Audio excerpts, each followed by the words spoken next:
Yeah, so I think welcome everyone to this morning's, or at least in Europe, it's morning, to the session on compact objects of the Amaldi meeting. We will have a number of talks today, very interesting subjects. The first talk will be by Divyajyoti, I hope I pronounced it well, and it will be who is from the Indian Institute of Technology at Madras, Chennai, India. The first talk will be on investigating correlations between eccentricity and spins of compact binary systems. Okay, hi everyone. I'm Divyajyoti from IIT Madras, and we have been working on this project in which we are looking at correlations between eccentricity and spins of compact binary systems. So till now, the LVK collaboration has reported detection of over 90 gravitational wave candidates. And even though there have been a few candidates with hint of eccentricity, there hasn't been a confirmed eccentric detection as of now. And currently, there are multiple groups who are developing or have already developed eccentric waveform models, and some of them are still being upgraded and calibrated against NR and so. Now, why we are doing this is because both these effects, spins and eccentricity, are crucial in determining the formation channels of compact binary systems. And if we detect one or both of these effects, this can give us a hint of how a binary was formed. Also, both of these effects produce modulations in the gravitational wave signal, and hence it is good to see whether those modulations can be confused for one and the other. So here we see, we investigate a few systems which are eccentric and or spinning and see whether we see any correlations between the two. So eccentric system basically means that the orbit of the binary is not a circular orbit. And in fact, it is an elliptical orbit with some ellipticity or eccentricity. And this kind of orbit basically creates some oscillations in the waveform. So if we look at the amplitude plotted against time, then we see that while a circular waveform gives us a very clean chirp, the eccentric waveform looks like an oscillating chirping signal. Also here we can see that the strain of an eccentric signal when plotted against time can look a little bit oscillatory as compared to a circular signal, which looks like a clean chirp. Here we have only plotted the dominant mode, and if we include higher modes, then those also include some sort of oscillations which complicate the waveform further. So in this study, we see two sets of injections. The first set is a non-spinning eccentric in spiral merger ring down set. And this has been done using the hybrids which were developed in this paper in 2022. And we take this injection signal and we recover this using four configurations, four waveforms.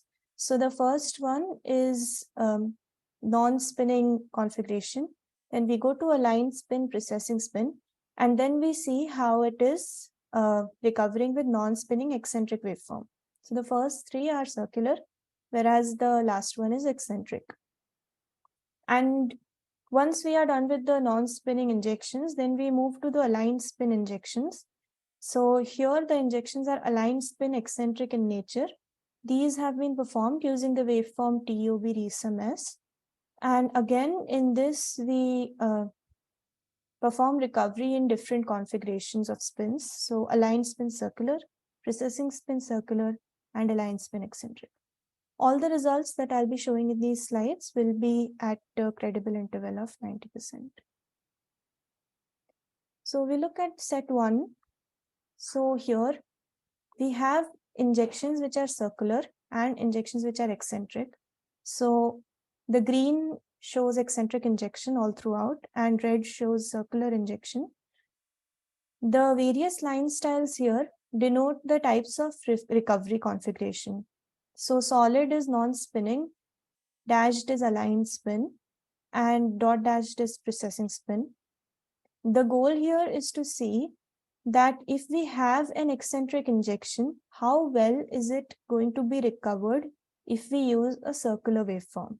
So we see that this black line, which is the injection line, is not recovered within the 90% interval of the eccentric injection. So the injection value is here and the posterior is here for when the injection is eccentric in nature. But when the injection is circular, then as is an obvious fact that it will be recovered with circular waveforms. So here we show that when we have an eccentric signal, then using circular waveforms to do parameter estimation of that signal can incur biases in the results such that the true value of the system lies outside the 90% of the posterior that we obtain. Another comparison which we can see here is between different spin configurations. So we see that regardless of which spin configuration we choose, whether non-spinning, aligned spin, or precessing spin, we get pretty much the same posteriors. So this shows that when the injection is non-spinning, eccentric, or non-spinning circular, changing the configuration of spin in the recovery waveform is not affecting the posteriors too much. Now, further to see whether precession is trying to mimic eccentricity, we look at the chi-p and chi-effective posteriors of the precessing recovery. And again, we see that there is barely any hint of precession here, which is what one would expect. And again, there is no hint of any positive or negative chi-effective here. It is peaking at 0. And the circular and eccentric both are overlapping or are in good agreement, which shows that eccentricity is not contaminating the precessing recovery in this setup. Now we move to recovering the same injection, but this time using an eccentric waveform.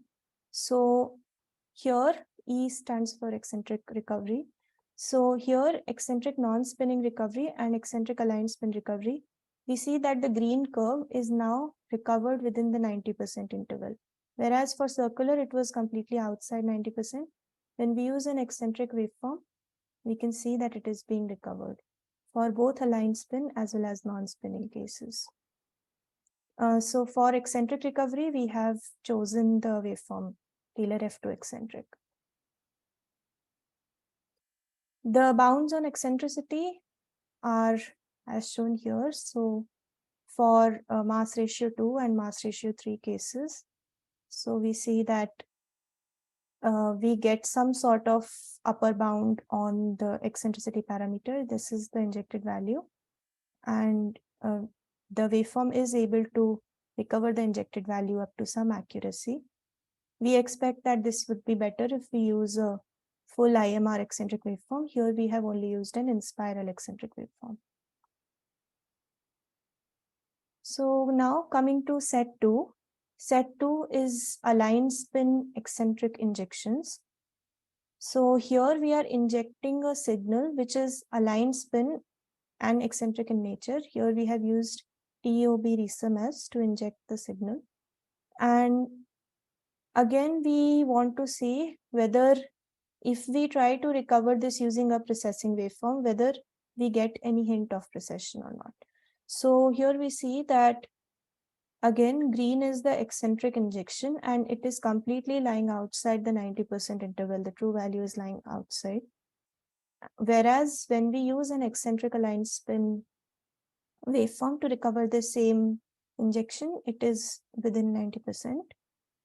And simply an aligned spin circular is also not able to recover the injection value as one would expect. So the figure on the left is for mass ratio 2 and on the right is for mass ratio 3. All throughout, the eccentricity value is close to 0.1. And for non-eccentric cases, we have taken 0 eccentricity.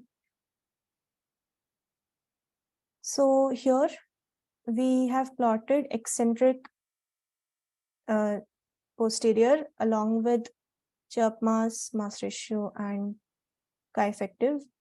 Now we are not able to plot it along with chi p because currently we don't have any waveform which includes spin precession and eccentricity at the same time.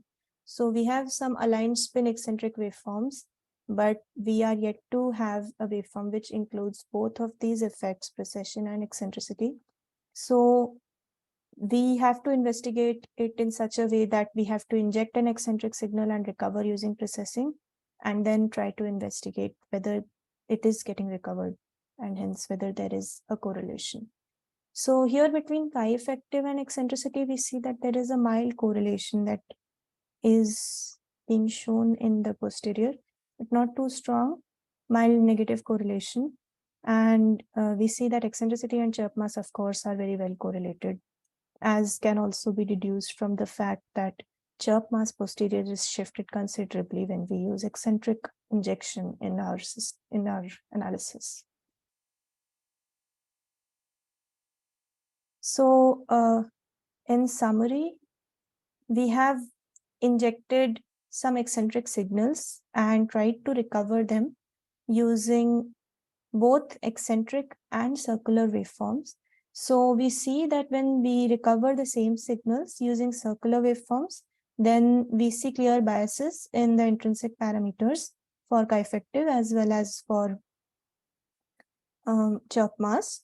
And this is true even when the eccentricity is not too high, which is 0.1. Whereas when we use an eccentric waveform to recover the same injection, we are able to recover it within 90%, even though the recovery is not too good. And that may be because we are using an in-spiral only waveform here. And we expect that if we use an IMR eccentric waveform, then the results or the posteriors will be better constrained. Also, coming to the correlation between spin, precessing spin and eccentricity. So we have shown that when we inject an eccentric signal, but we recover it using a precessing circular waveform, the signal is not actually recovered. Also, when the same recovery is performed using non-spinning and aligned spin, it gives the same result as with the precessing spin. So this information leads us to believe that the regime that we have probed here, which is of low mass, long and spiral regime. So the masses here considered are 40 solar mass total. Total mass of the binary is 40. So we believe that in this regime, the two effects, eccentricity and precession, are not actually being mimicked by each other. And currently, we are also working on another waveform. So Enigma, which is going to be a full IMR higher mode aligned spin eccentric waveform. And this will hopefully shed more light on the recovery of these systems. And we can also do some more elaborate studies by with different mass ratios and see how the effect of higher modes and eccentricity, how higher modes affect eccentricity and vice versa. So this is still in progress, and for more information about this waveform, please see the poster by Kaushik, which is titled as so. Thank you. Okay, thank you very much, Divyajyoti. So we have 1 minute left, so this is roughly one or maybe two short questions.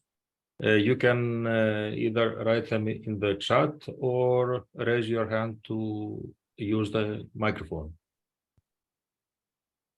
So maybe I can ask you the bias that you showed us. Is it dependent also on extrinsic parameters like sky localization? No, so we have, even though I don't show it here, but we have posteriors for distance and inclination and the sky location angles. And there we actually don't see that eccentric signal is showing any bias when we recover using circulars. So we don't think that the extrinsic parameters are that much correlated, if at all, with eccentricity. Good, good. Thank you. So, if there are no other questions, we can continue with our next speaker. Thank you, Divyajyoti, again. Thank you.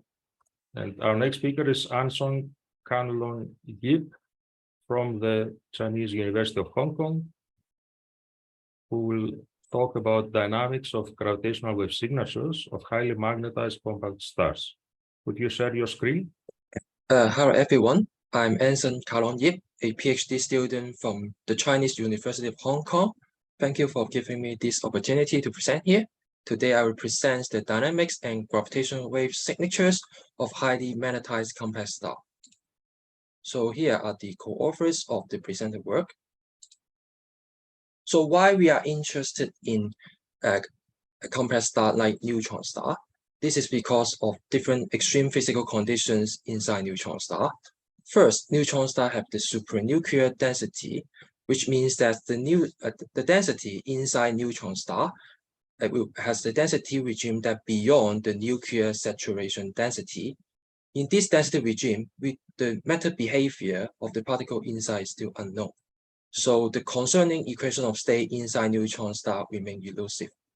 Second, neutron star has an ultra-high magnetic field, which is also the strongest magnetic field found in the universe. Currently, with the nicer X-ray detection, we can infer the magnetic field on the neutron star surface. However, and for a matter, the surface magnetic field shrinks around 10 to the 14 to 16 Gauss. However, there's still no observational evidence of the interior magnetic field. Because of these two reasons, we need new tools to understand the physics inside neutron star. So one of the possible candidates would be the oscillation modes or the quasi-normal modes of neutron star. What is this? These oscillation modes are characterized by the spherical harmonic indexes L and M, where M is degenerate in SS symmetry case, and also another index called the overtune order N, where N equals 0 refers to the fundamental oscillation mode. And two important examples of SS symmetric oscillation modes that we will talk about are the fundamental quasi-radial L equals 0, F mode, and the fundamental quadrupolar L equals 2 F mode. These oscillation modes of a neutron star is strongly correlated with the composition and structure of neutron star, and they are also candidates for detectable gravitational wave signals. And how these oscillation modes of neutron star can be excited and give rise to detectable gravitational signals, we need some catastrophic events like mergers and collapses of neutron star. One possible kind of collapse of events of neutron star is the phase transition induced collapse of neutron star. What is this? So when the density inside a neutron star core exceeds a certain threshold, the original hadrons inside the neutron star can undergo a phase transition and become deconfined quark matters. This phase transition will cause an overall softening of the equation of state of the star and trigger a collapse of the star. And this kind of collapse is called the phase transition induced collapse, or in short, PT induced collapse. And with this PT induced collapse, the star will collapse into a more compact configuration, which is called a hybrid or hyperquark star, which this kind of star will compose of both hadronic and deconfined quark matters. So this kind of PT-induced collapse has already been studied by some dynamical simulations in previous study, including this two study. And in these simulations, they trigger this kind of collapse by changing the original equation of state in the from the initial model to a new equation of state for describing the hybrid star during the time evolution. And with their simulations, they found that the F mode and 2F mode of the resulting hybrid star can be excited, and these oscillation modes will give rise to detectable gravitational wave signal. As you can see from a spectrogram of the gravitational amplitude, you can see they found the F mode and 2F mode in the spectrum. However, all these studies do not consider magnetic field when they do the simulations. So here comes to our work. There are three major parts for our work. The first part is about the magnetized neutron star oscillations. And for this part, we focus on the pure magnetic effect on the stellar oscillation modes. So in this part, we do not impose any phase transition yet. And the way that we excite the mode is by imposing some initial perturbations. And the second part is the formation of magnetized hybrid star from phase transition induced collapse. For this part, because as I mentioned, previous study do not consider magnetic field for studying the PT induced collapse. So we add on magnetic field in our consideration. And we also follow previous study that triggered the initial collapse by changing the original equation of state to a solver equation of state. And we study the formation dynamics and also examine the magnetic effect on the stellar properties of the hybrid star that form from this PT-induced collapse. For the last part, we study the gravitational signatures from this PT-induced collapse of a magnetized neutron star. We extract the excited oscillation modes in the gravitational signals due to the collapse, and also we use these oscillation modes to constrain the interior magnetic field together with the composition of the resulting hybrid star. So here I come to the methodology of our studies. So we first build some initial neutron star models, and the neutron star model, to begin with, we consider purely toroidal magnetic field, which is completely enclosed inside the neutron star, within the range of maximum magnetic field strength Bmass of around 10 to the 15 to 17 Gauss. All these initial neutron stars are non-rotating and constructed by the polytropic equation of state, which means that it is describing neutron star that original only having the hadronic phase.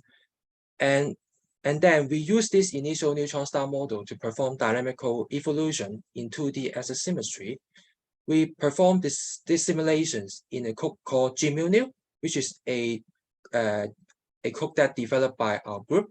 And we perform ideal general relativistic magnetohydrodynamics simulations, GRMHD simulations. And for the PT-induced collapses cases in parts 2 and 3 of our study, we follow this previous study that changed the original equation of state to a solver equation of state that's for describing a hybrid star composed of hadronic and mixed phases during the evolutions. For the hadronic phase, it is fully described by the ideal gas equation of state. For a mixed phase containing both hadrons and quarks, it is described by the ideal gas and also MIT BAT models. And there are two important quantities regarding this equation of state treatment for the hybrid star. One quantity is called the delta, which is the relative pressure contribution due to the quark matter in the mixed phase of hadrons and quark.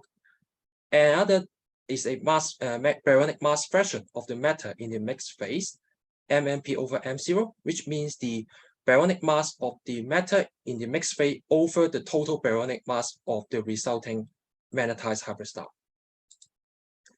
So here comes to the result part. So we first move to the magnetized neutron star oscillation part. So the major finding is this part is the magnetic suppression on the neutron star oscillations. So here you can see on the left panel, plot the frequency of F mode and 2F mode against the magnetic to binding energy ratio H over W. And you can see that when the H over W is larger than around 10 to the -1 order, this frequency of these two oscillation modes decreases with increasing H over W. And this regime of H over W will refer to a maximum magnetic field strength Bmass around 10 to the 17 Gauss. And we also try to correlate this suppression of oscillation mode frequency with the compactness of the neutron star, because it's well known that the compactness is is directly correlated to the frequency of the oscillation mode of a neutron star in non-magnetized neutron star. And we suspect this also holds for magnetized neutron star. So we plot the compactness of our magnetized model against the h over w, and we found the trend for the compactness, mass over the radius, against the h over w, have a very similar trend as those two oscillation modes. So we interpret this suppression of the oscillation modes is a consequence of the decrease in the compactness of this magnetized neutron star. So now move on to the second part about the formation of magnetized hybrid star from PT-induced collapse. So first, we study the dynamics of the PT-induced collapse. On the left, we plot the maximum rest mass density and also the maximum magnetic field strength relative to their initial value at different time instant. And from this, we saw that when the PT-induced collapse started, it will make this the star undergo a damped oscillation as shown in these two quantities, and finally will collapse into a new equilibrium configuration. And then we also plot the radial profile of the rest mass density and also the magnetic field strength. And we found that after these damped oscillations, the star will go to a new equilibrium configuration. And for the new equilibrium configuration, it will have a slight increase in the maximum rest mass density and also a slight increase in the maximum magnetic field strength for the final magnetized hybrid star that formed from the PT-induced collapse. And we also study the properties of the resulting magnetized hybrid star. And here we plot the central rest mass density as an example. So we plot 4 sequences. The red sequence is the initial model that's before undergo the PT-induced collapse. And the 3 delta refer to the models, the magnetized model formed from the PT-induced collapse with 3 different delta value. And the delta value again is an index that quantifies the quark matter contribution in the mixed phase of the star. So from the left figure, we plot the central rest mass density, again the B mass, the maximum magnetic field strength, and we found that the magnetized hybrid star model formed from the PT-induced collapse have a very similar trend as the initial neutron star model. You can see the trend for the rho c against the B mass are very similar for different cases compared to the initial neutron star model before the collapse. So this means that the magnetic effects on the initial neutron star model is still dominant for the resulting magnetized hybrid star after the PT-induced collapse.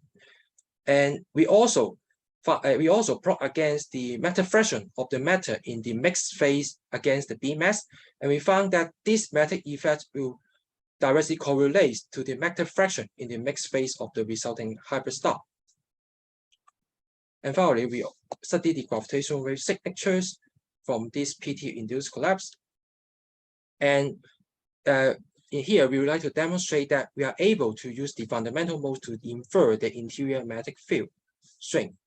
And on the left, we plot the frequency of the oscillation mode that we extract from the gravitational wave signatures due to this PT-induced collapse. And we also found that the 2F mode and F mode are the dominant oscillation modes in the gravitational wave signatures. And here we plot it against the maximum magnetic field strength B mass. And we've also found a very similar magnetic suppression effect for these 2 oscillation modes that's obtained from the gravitational wave signatures due to the PT-induced collapse. That means that the magnetic suppression effects that we found in magnetized neutron star will still hold for the magnetized hybrid star that form from PT-induced collapse. And another thing that we found is the relation of this frequency with the index delta. We found that the F mode frequency will decreases while the 2F mode frequency will increases with the quark contribution index delta. So because of this, we also plot a contour plot of the frequency ratio between the 2F mode and the F mode against the matter fraction in the mixed phase and also the maximum magnetic field strength B max.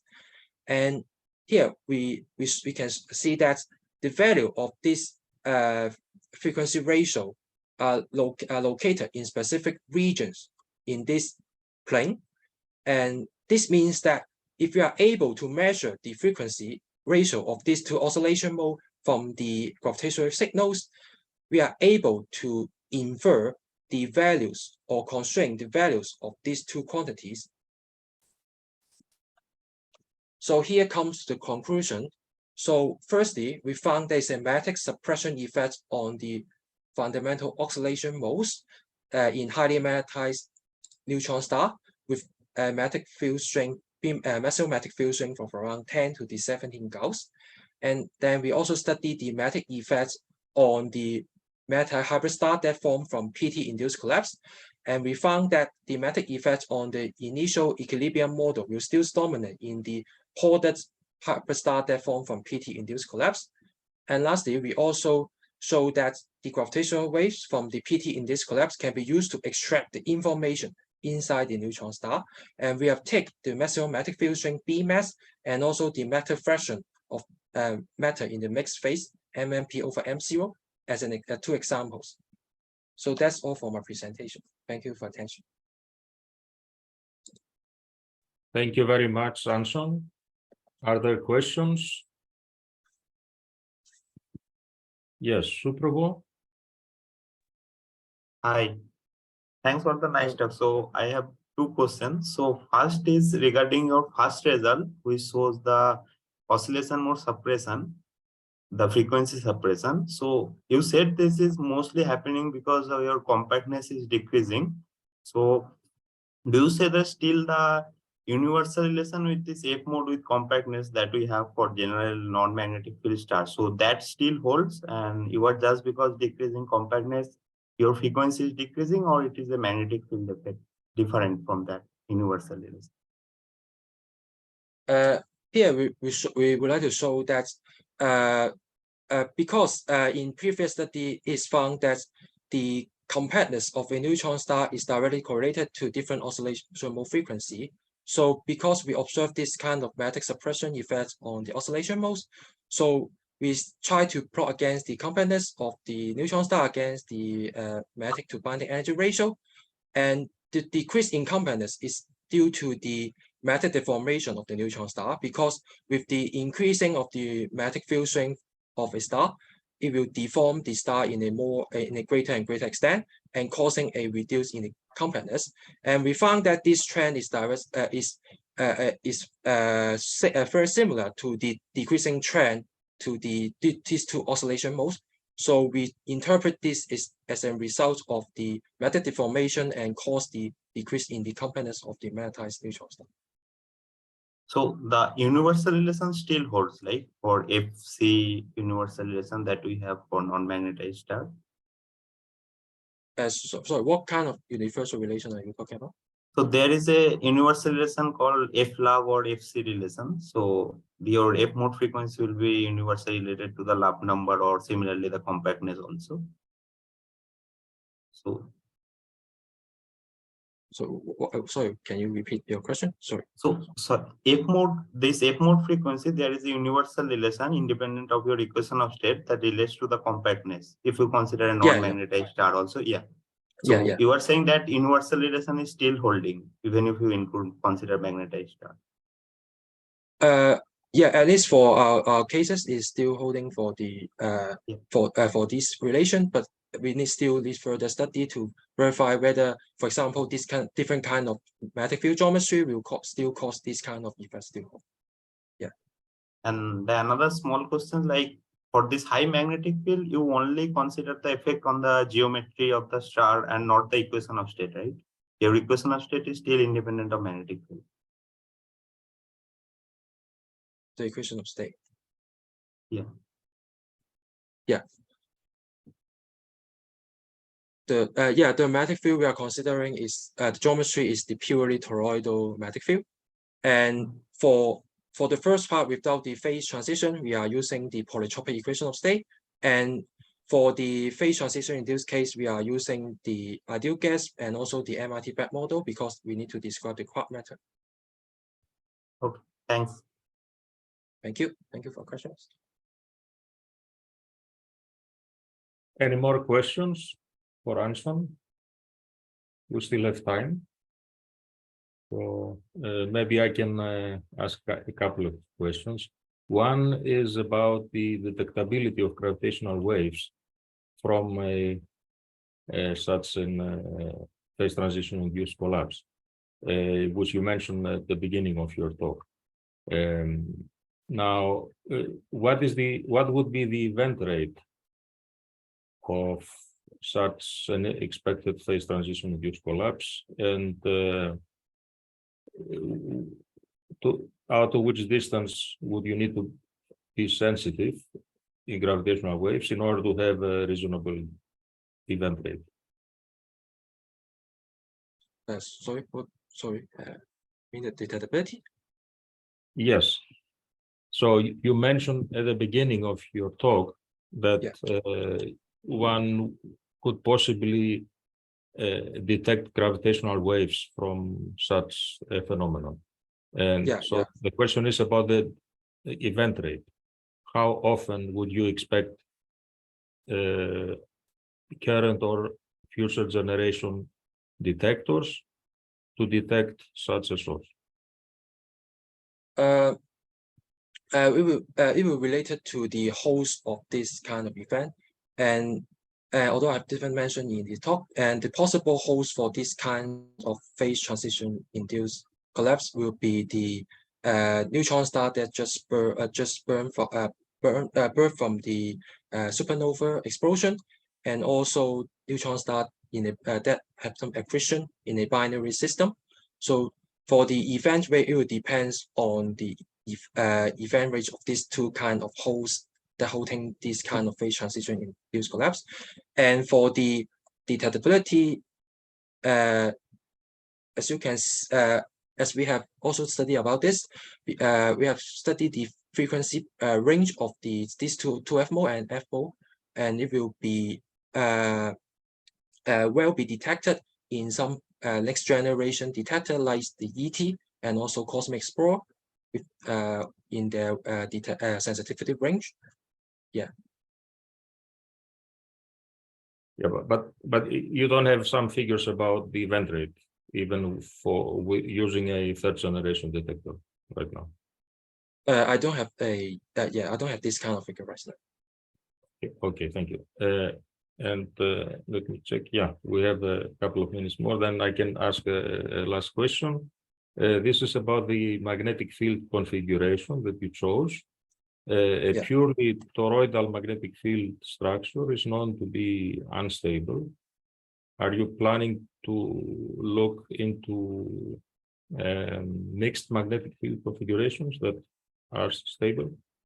Yeah, sure. As you have mentioned, purely toroidal field is expected to be unstable in the 3D configuration. Now, because why is you can be stable is because we are imposing to the acid symmetry, but because our study is aimed as a first step to study how the magnetic field will affect the oscillation mode and also the composition of the star. So we take the first step to study purely toroidal field first, and on next plan we will study also purely poloidal field, or even the more realistic mixed configuration of toroidal and poloidal field. Okay, thanks again to Anson. Thank you. And we will continue with the third talk, which will be by Mor Rozner from Technion at Haifa in Israel. And the talk will be about binary evolution, gravitational wave mergers, and explosive transients in multiple population gas-enriched globular clusters. So today I will tell you a short story about two objects, about binary formation, evolution, and distribution. I'm a PhD student working with Professor Hagai Perets at Technion, and this work was done with a postdoc from our group, Alexei Generozov and Hagai. Okay. So probably, as all of you know, binaries are very common over a wide range of scales. So you can think about binaries in Pluto-Charon, for example, or I would say in planetary systems in general. We can think about binaries in stars, binaries in black holes, and of course, binaries in galaxies. And a lot of interesting physical phenomena occur in binaries, so binaries should interest us, because you can think about binaries as the producers of gravitational waves and the producers of tides and supernovae, and many other implications. And if it's not enough, we can think, of course, just add another object or maybe further object and think about ripples or higher hierarchies. But how to form a binary? So a lot of people talked about it. And one option is to have a primordial formation, for example, turbulent fragmentation or disk fragmentation. But I will focus on dynamical formation at the first part of my talk. So to form a binary from an unbound pair, one should have a dissipation process, because as we know from Physics 101, if you start from an unbound pair and you don't have a dissipation process, you will just remain unbound. So you should have two objects plus dissipation. Which kind of dissipations can you think about? So one option is to have a tidal capture, another option is to have free body encounters. And another option, which was suggested in the planetary context, was two objects plus dynamical friction. And what I will talk about today will be two objects plus gas dynamical friction, which was thought at first in the context of AGN disks. So what is gas dynamical friction? So imagine you are a very heavy object swimming in a pool of very small and light objects. So when you are doing this, you have an accumulation of objects behind you that will form a kind of accumulation in which forms, in a sense, friction. And if you have particles, that will be dynamical friction. And if you have gas around you, it will be gas dynamical friction. Or you can just think about a duck if you want. So this is a picture I took when I visited Santa Cruz, and you can see even here the wakes. So probably you ask yourself, what are the conditions for binary formation? So one thing is that you have to have dense enough environment with gas and objects, because, well, if you don't have enough gas, then you can't apply the gas dynamical friction. If you don't have enough objects, well, then you can't capture them. And you should have close enough separations within the Hill radius, which is the sphere of influence. So you can think about objects that penetrate the Hill sphere, otherwise they just won't fill each other. And you have to have slow enough velocity, because if you are very fast, then you will just have shear and you won't be captured. And now that we know what are the criteria, we can look at the n-body simulation data like Seg and Orlov. So we start from an unbound pair, we have gas dynamical friction, and we have a capture. I will rerun it.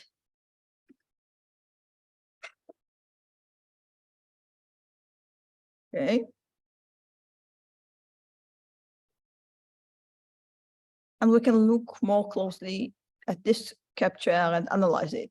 So in terms of velocity, what happens? The velocity decays due to gas dynamical friction until we have a capture. And then the velocity actually increases because we have kind of a spiral.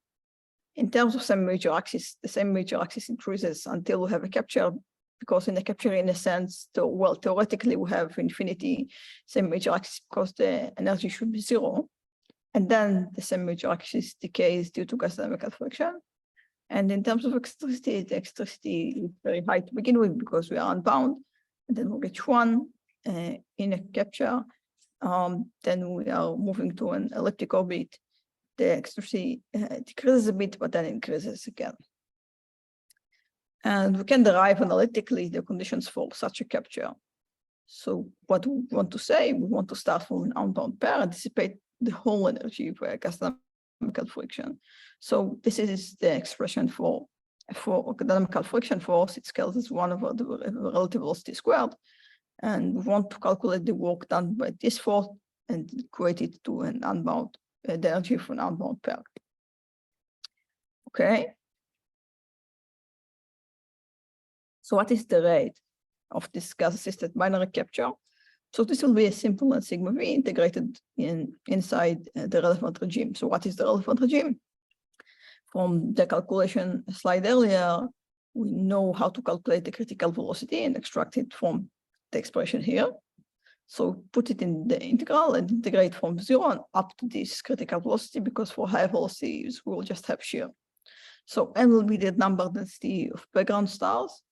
R here will be the Hill radius around you. Z will be the minimum between the Hill radius, and H, well, if you have a disk. VRL will be the relative velocity between you and the gas, and PVRL will be the velocity distribution of objects. So when you have a hammer, you see gas everywhere, and we can apply this mechanism for a lot of environments, such as HGN disks, star-forming regions, protoplanetary disks, and almost every other gaseous environment you can think about. And dynamics in gaseous media is rich regardless, because as you probably know, you can have gas capture binary formation, for example. You can have migration, disk capture, binary disruption, and many other dynamical processes. So now I show you several examples of captures in several environments. So this will be in star-forming regions. So the x-axis, let's say on the left side, you see the mass captured by several different masses with different colors, and on the y-axis you'll see the number of their capture rate. And on the right side, what you see is that we try to do the same, but with different densities, and here we considered two equal masses. And what you can see here is that this capture mechanism is highly effective, because we have practically more than one capture even per gas lifetime. Same with AGN disks and in globular clusters. Here we checked also several masses for the globular cluster itself, as you can see on the right side. But that's actually the point in which you should shout at me, because there is no gas in globular cluster. And you will be completely right today, but it wasn't right long time ago, not necessarily in a galaxy far away, because globular clusters host multiple populations. So for many years, people thought that globular clusters are simple, in the sense that you have one burst of star formation and that's it. But it turned out from chemical abundances that we have more than one population in globular clusters. And in the vast majority of globular clusters, if not all of them, we have at least two, if not more, populations. And if you have new populations, then you can think that you might have star formation. And when you have star formation, you have plenty of gas, which is wonderful, because we can apply the mechanisms we thought about. And as always in physics, when we don't know the answers, there are several models suggested. So we don't know where the gas came from. But one example is HB stars, which I will show you here. And the main thing you should take from this slide is that we had several epochs of gas. And in each one of them, we had something like 10-ish million years of gas, which is wonderful because we have enough time for our dynamical processes. So in this part, what I would like to do is to understand the evolution of a binary embedded in gas. So imagine that you have a globular cluster.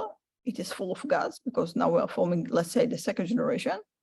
And we would like to ask ourselves what happens to this binary, whether it was formed by the mechanism I showed you earlier or it was formed any other way. We would just like to understand what happened to it and hopefully have some gravitational waves.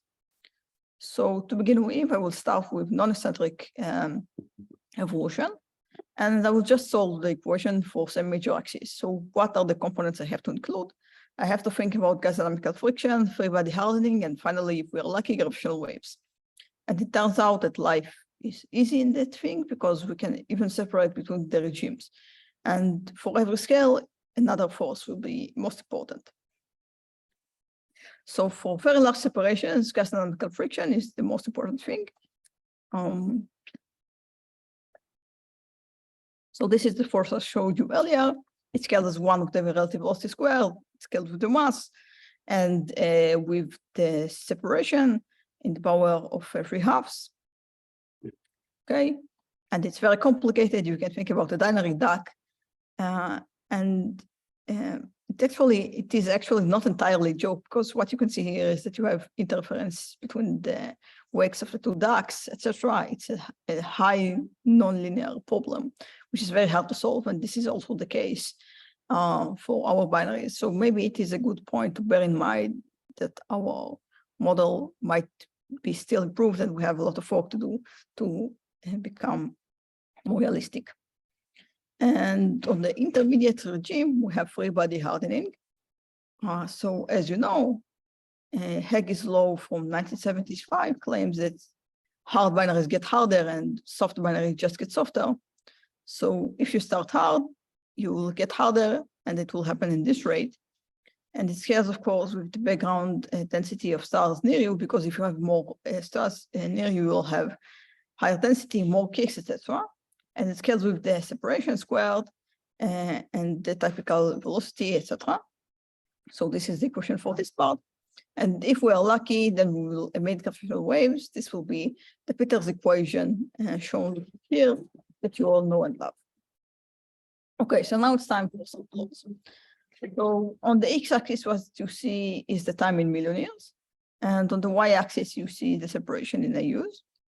And on this, I don't know if you can see anyway, the purplish line with the green dashed line on it, this will be just gas dynamical friction. So you can see it is efficient on very early stages, but then you reach a plateau.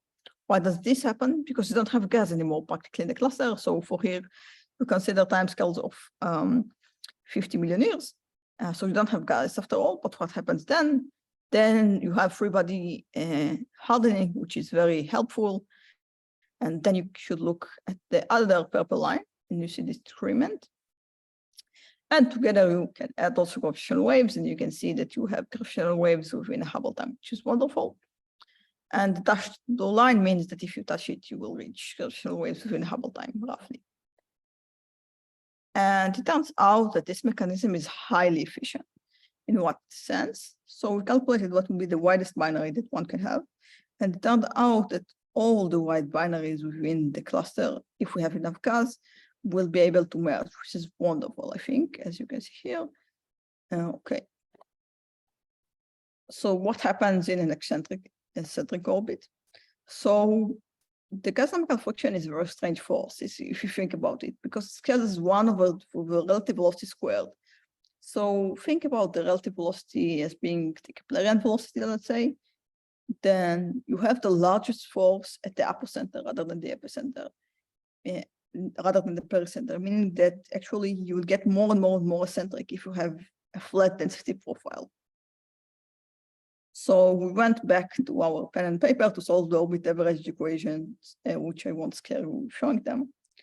And then we found out that the merger timescales shorten significantly if you consider an eccentric orbit. And you should compare, for example, let's say between the purple line and the red line, and the purple line will be just zero eccentricity, and the red line will be roughly the average, the mean eccentricity for thermal distribution. And you can see that in eccentric orbits, we are way much more efficient. Everything happens way much fast. And in terms of eccentricity, the eccentricity increases and then reach very high value, but then we have a full wave circularization. Okay. And now it's time for the Drake equation. So until now, we talked about just separate objects, but what happens in some population? So we're multiplying those components. We ask ourselves what will be the fraction of stars in the disk, what will be the survival fraction of binaries, the fraction of stars with masses larger than 20 solar masses, so the retention fraction, and finally, the merger fractions from our model from the binary specified above. And we calculate the rate per redshift, and like everyone in the whole the gravitational wave channel, we find that we overlap with the LVK rate. So what happens next? So as I showed you, the capture rate is highly, highly efficient, meaning that in some environment, we expect more than one capture during the gas lifetime. So we might have superscattering. So think about an object, then we capture another one, another one, another one. And we might form a mini cluster around ourselves that will be superscattering. And we might have fast feeding. So if you have a compact object and capture one, then another one, then another one, then the object will just grow and grow and grow. And we are still researching and we are not sure which option will happen when. Another interesting thing that might happen is having an hierarchical gas-induced growth. So it is might be similar to coagulation in planetary growth and be solved even analytically in some cases.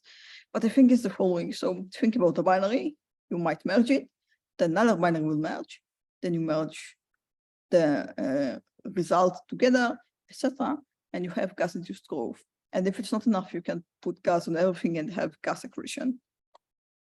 And another interesting thing is that the spin evolution could be affected. So if we start from random spins, then we have gas accretion, then the spins might end up aligned. But if we are dominated by dynamical encounters, we might stay random. And takeaways, gases environments are abundant. The dynamics in gas is significantly different. Gas can assist in binary formation. Global clusters host more than one population, which might indicate that we have gas, and gas can assist in binary merger. So I will finish by saying that if you have something interesting in dynamics, then just put gases on it and it will become even more interesting. Thank you. Thank you very much, More. Now, other questions? I remind you, you can either use the microphone for a question or write it in the chat. We still have time.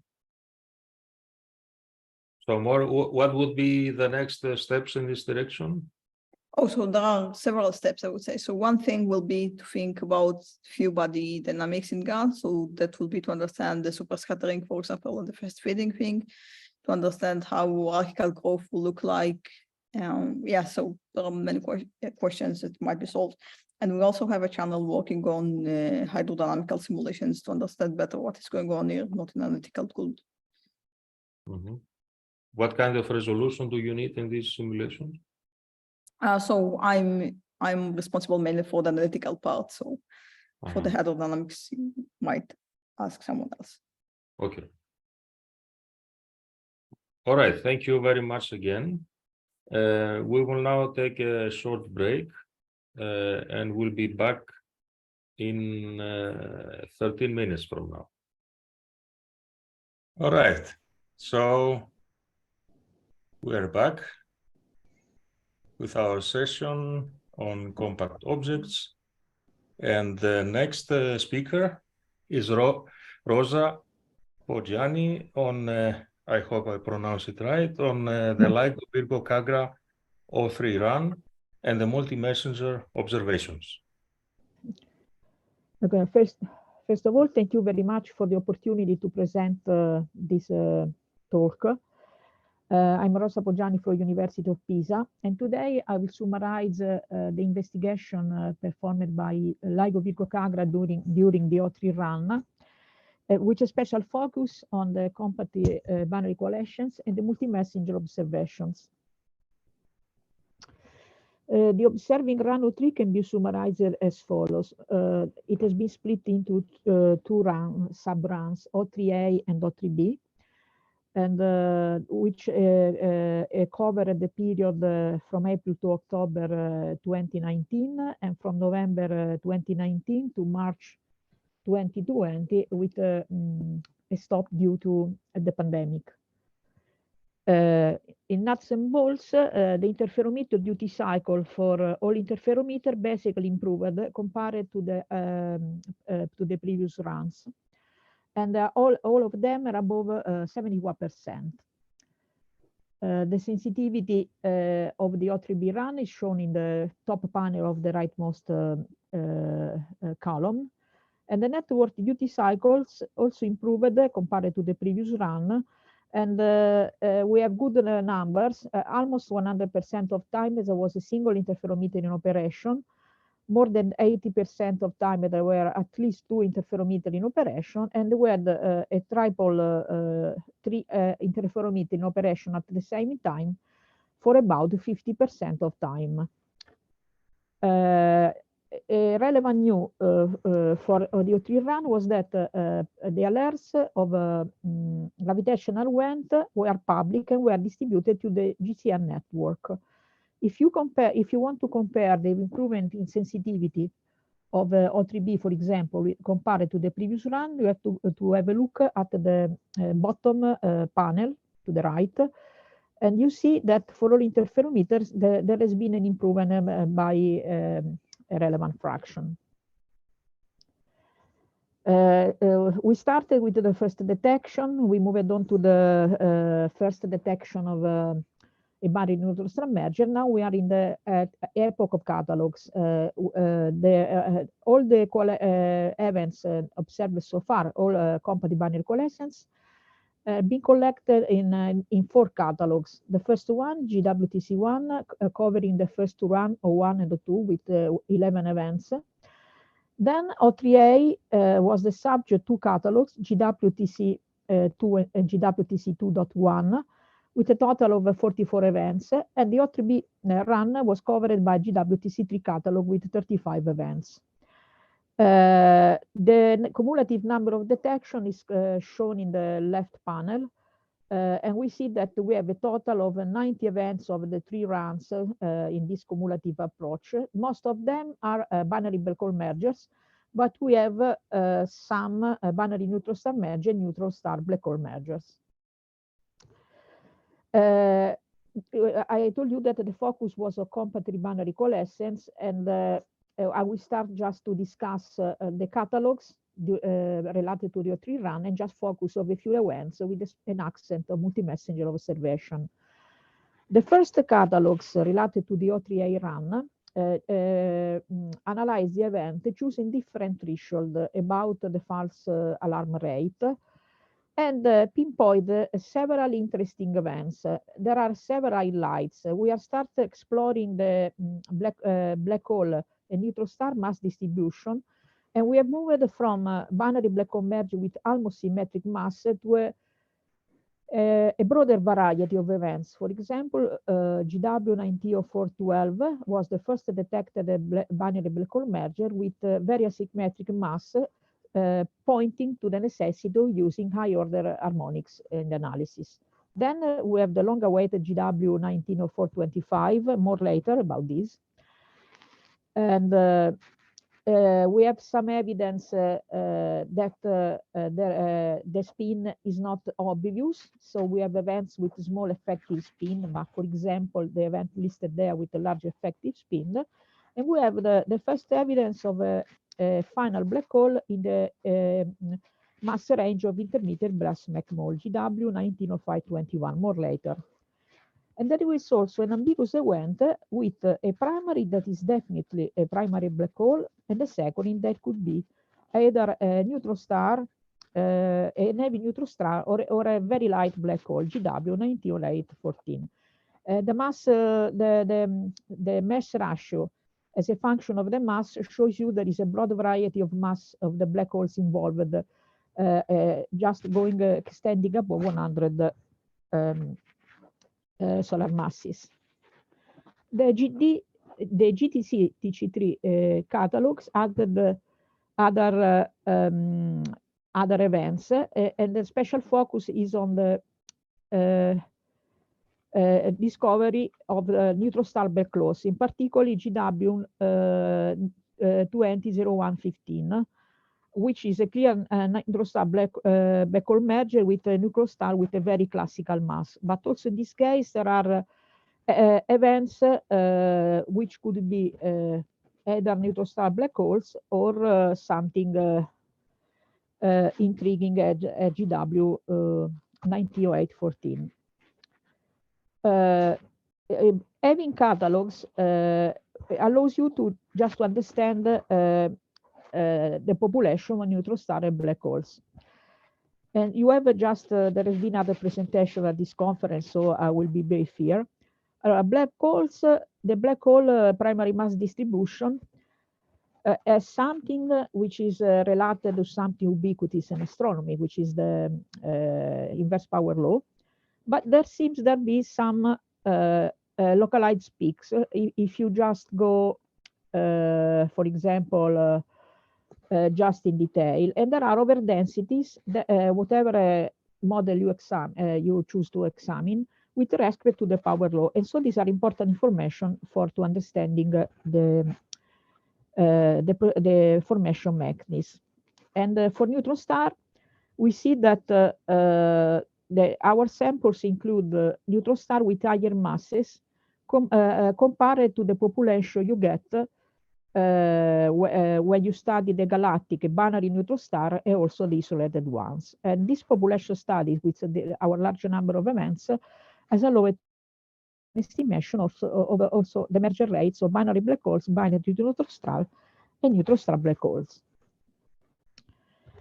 Of course, when you have a larger number of events, you can try to do different kind of estimation for astrophysics and fundamental physics. And one of them is the Hubble constant.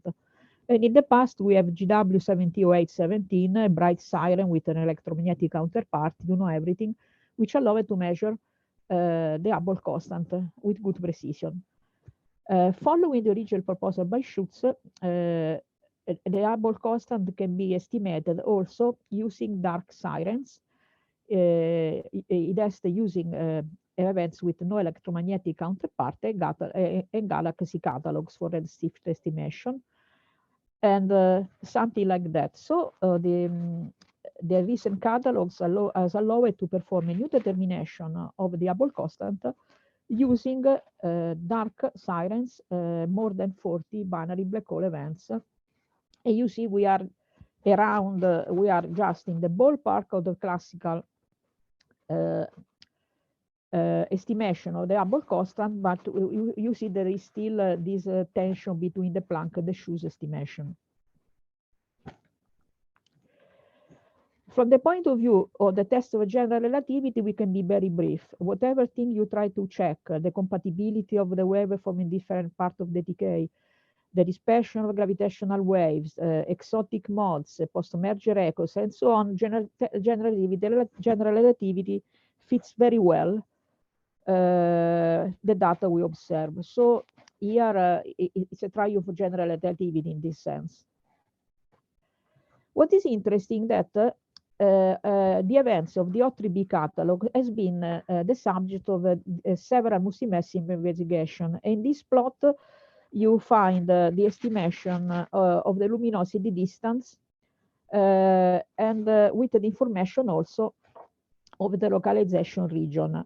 You see that the localization region have the order of tens square degrees at least.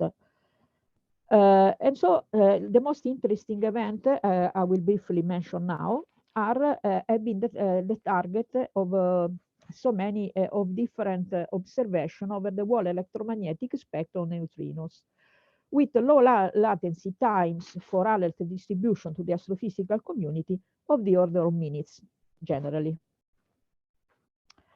And the follow-up can be summarized briefly. A large part of astrophysical communities, more than 100 observatories, over the whole electromagnetic spectrum of neutrinos followed our events, both or the majority of them or targeting a special one, and the list can be found in the appendix of the WTC3 catalog in that archive. Now the GCN circulars are a large fraction, 403, almost 1/2 of all the GCN circulars. And O3 has generated more than 150 papers, notices, and so on. Basically, there is no confirmed counterpart during the follow-up of the gravitational merger, with a few exceptions I will deal now. But there are some associations and some points to be discussed. For example, the binary neutron star merger GW 1904-25 has been associated to a gamma ray, to a fast radio burst. And there are some candidate counterparts to BBH merger during O3. Basically, we are benefiting of the existence of large all-sky surveys and a large number of instruments in operation. And even if counterparts are missing, even the lack of counterparts basically can set limits, for example, on the kilonova luminosity function, or to understand if the process, this kind of process. And basically, in addition to optical infrared, a larger effort has been devoted to X-ray and gamma ray observations at low energies, but there are no counterparts coincident with swift events, no GRB precursors with modulation that is in Fermi data, but you discover that there are events which are hybrid. They behave as a kilonova, and they also show this precursor, this recent gamma ray burst.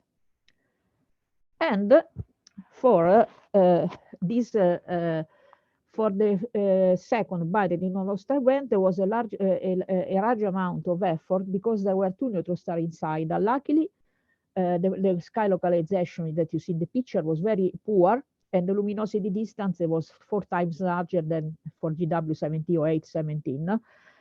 And as I told you, there is the possible association with a fast radio burst and a possible electromagnetic counterpart by integral that observed a weak gamma ray burst a few seconds after merger with the same features as GW700817. Another event that has been the target of investigation has been GW190521.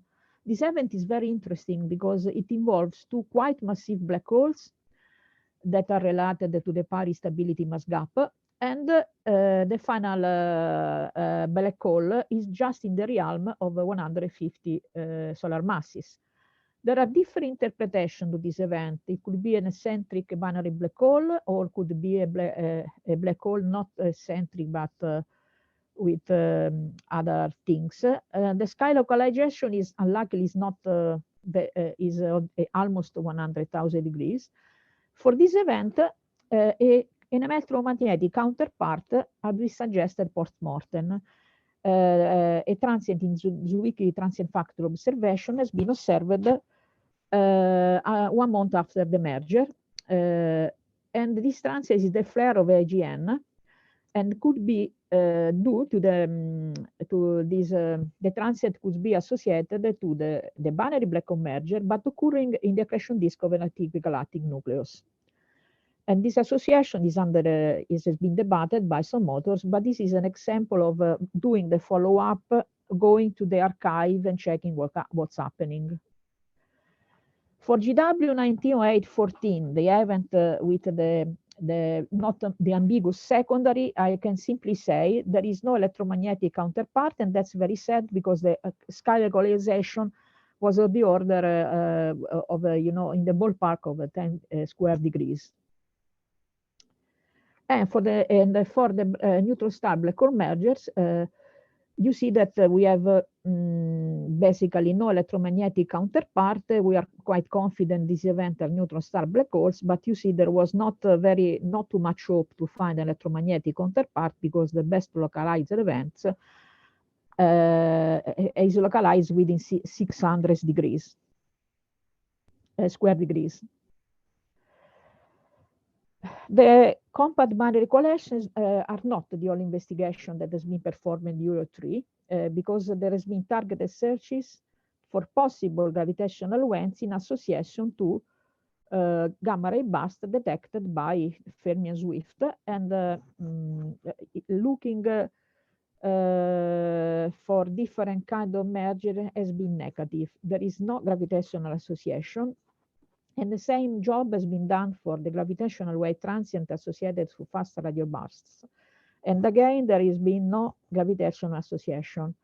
And the same, there is no evidence for association to magnetar bursts. So things go as going two ways. There is the follow-up of gravitational events, and then there is the opposite, just looking for possible gravitational signal related to electromagnetic events. Now we are just approaching we are entering a new era because the O4 run has started in May, and the binary neutron star range has increased, and so to date Hanford and Livingston, the LIGO interferometer are working, and will join later. And it's something, the improved sensitivity is just reminding that we will have a large number of events in this run. And so far, just update in these days, there are about 100 events that you can find in the GCN circulars. And for some of them, we have electromagnetic candidate counterparts or neutrino candidate counterparts. So it's something that it's really very interesting how multi-messenger astronomy is unfolding with all instruments just observing the sky from different point of view. And you see, this is the future. For the LIGOs will have a sensitivity of 160, 190 megaparsec. Virgo is going to 70 or 100 megaparsec, and KAGRA is entering with an improving range. And so these are my conclusions. The O3 run produced a large number of events, which will be smaller compared to the future of 4 events. And binary, basically all events are coalescing binaries. And there are also the neutron star black hole candidates. So all kind of compact objects, neutron star and black hole, all combination can produce gravitational waves. We are just investigating the population. We are investigating a broad range of masses, and this in the context of multi-messenger observations. And so what is left to just wait for the unfolding of a run that is expected to go on for 18 months. So I thank you for your attention. Thank you, Rosa, for this nice overview. We have time just for a very quick question. Okay, I don't see any raised hands. So thank you, Rosa, again. And we will continue with the next talk, which is by Rajendra Prasad Bhatt from the Inter-University Center of Astronomy and Astrophysics in Pune, India. And the talk is about tidal response of a black hole. So could you share your screen? Yes. So, hello, everyone. I'm Rajendra from IUCA Pune. And first of all, I would like to thank the organizer for giving me the opportunity to present our recent work, which I did with Professor Sumanta Chakraborty and Professor Sukanta Bose. And it is now available in archive. So in this talk, I will talk about tidal response of a black hole. And a black hole response or any self-gravitating body's response can be divided into 2 parts. One part is a conservative and another one is a dissipative. Conservative part defines how object is deforming, and while the dissipative part defines how much energy lost due to these tidal interactions. So one can define a dimensionless number with a deformation part of the tidal response, and it is known as the tidal log number. So let us consider a non-rotating body or a slowly rotating body in a tidal field, and the body has mass m. So its potential, we can divide it, we can write it in 2 parts. One is a potential created by the body and another one is the potential created by the. And further, we can write this potential created by body in 2 parts. One is the potential created by body itself, which is given by red color. And another one is the potential created by body in response to the tidal field, which is written in the blue color. And this violet color potential is the potential created by the tidal. Here, ILM and epsilon LM are the mass multiple of moment of body and the tidal moment. So we can relate these mass multiple moment of a body and the tidal moment by these formula, where in the 0th order or for the static tide case, the ILM and epsilon LM are related to each other linearly, and the quantity which is in the proportionality is related to the tidal log number of the black hole, which is KLM. If we write this formula in higher order of time derivative, then we will have one another term, and the coefficient of it is related to the dissipation part of the response. Now, if we want to, because it is in the time domain, now if we write this formula in the frequency domain, then in the Fourier space, this time derivative got replaced by a minus I omega factor. And if we put this ILM in the above formula of the potential, then we will get final form like this, where this FLM omega, which defined here, is known as the tidal response function of a body, and it is our main aim of this one of the aim of this work is to calculate this FLM omega, as it is clear that it can be calculated from U, and we will also show how we have calculated it. So the tidal response of a non-rotating body, as we have shown, is defined here. We can similarly define it for a slowly rotating body by just replacing the mode frequency omega by the mode frequency calculated in the co-rotating frame of a reference, which is omega prime. Now, if we see this formula, then one thing which we can clearly see that if we write the real part and the imaginary part of the response function, then real part corresponds to the low number, or which we can say as the conservative part, and the imaginary part is the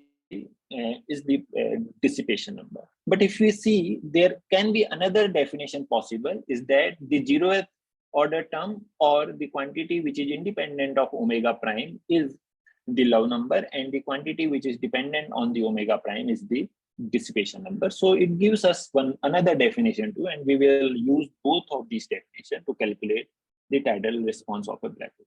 So if we want to check the tidal response or how a body behave in the tidal field, then we can study the perturbation of that body, and the tidal response and a black hole perturbation can be studied with the help of a Tucholsky equation.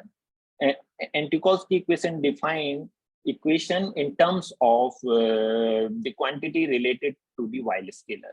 So the main approach would be how we can go through Weil scalar and connect it with the response function.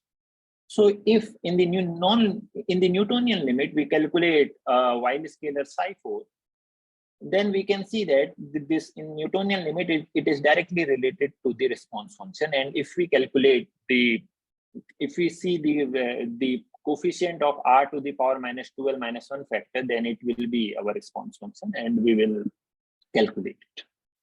So recently, references listed here 2 and 1 reported a non-zero and purely imaginary tidal low number for a Kerr black hole in a non-axisymmetric tidal field, and they use the zero frequency radial Tucholsky equation. And subsequently, reference 3 also argued that the low number calculated by this earlier work is actually related to the tidal dissipation, not with the tidal deformation, and he used a Tucholsky equation with linear order frequency term. What we found that some linear order terms were missing, and which needs to be there to get the complete picture for this approach.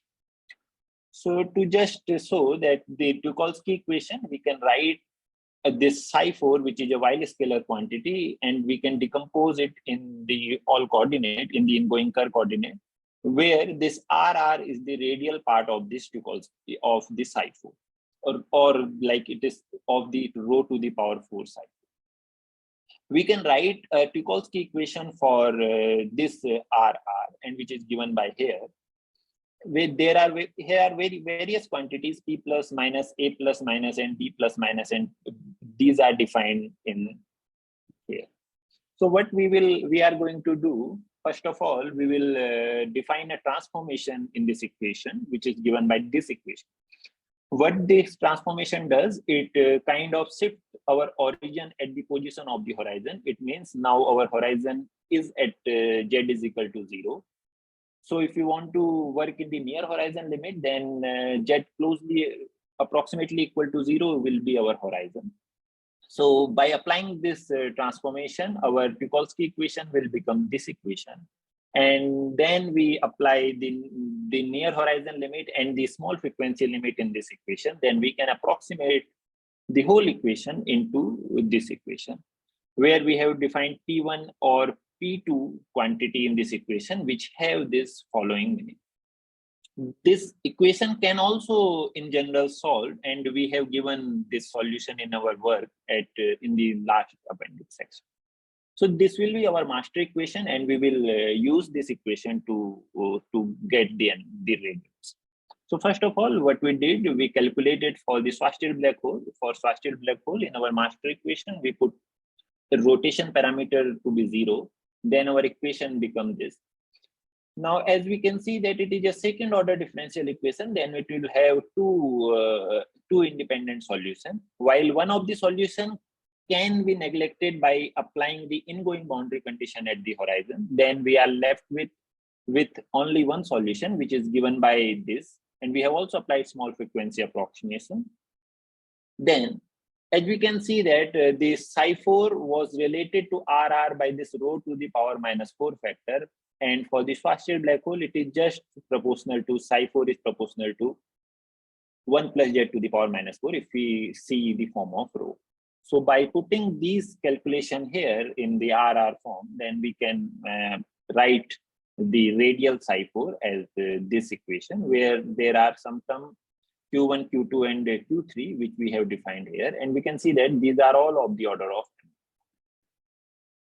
Now, to see the tidal response of the solution, what we can do, we can see the large R limit, and here we can see that the coefficient of R to the power -12 -1, which is related to Z to the power -12 -1, which I have written in red color, is actually our response function. And this response function we can simplify for integer mode, which are actually the gravitational wave mode, but greater than 1. It means 2, 3, 4. And we can write this equation, this response function, as given by here. Now, here the red color term are actually showing the correction to the earlier work which I had showed you, and we can see that it is an additive term to this, which is 3 by 12 plus 1 factor. Now, if we see this response function and calculate and just try to write the real and imaginary part of it, then we can see that the real part of this response function is 0, while there is an imaginary part. And similarly, if we see the quantity independent of omega, then it is 0, which is 0. And the quantity which is dependent on omega is this factor. It means both our definition suggests that the Love number of a Schwarzschild black hole is 0, while the dissipation part is same, but have some value.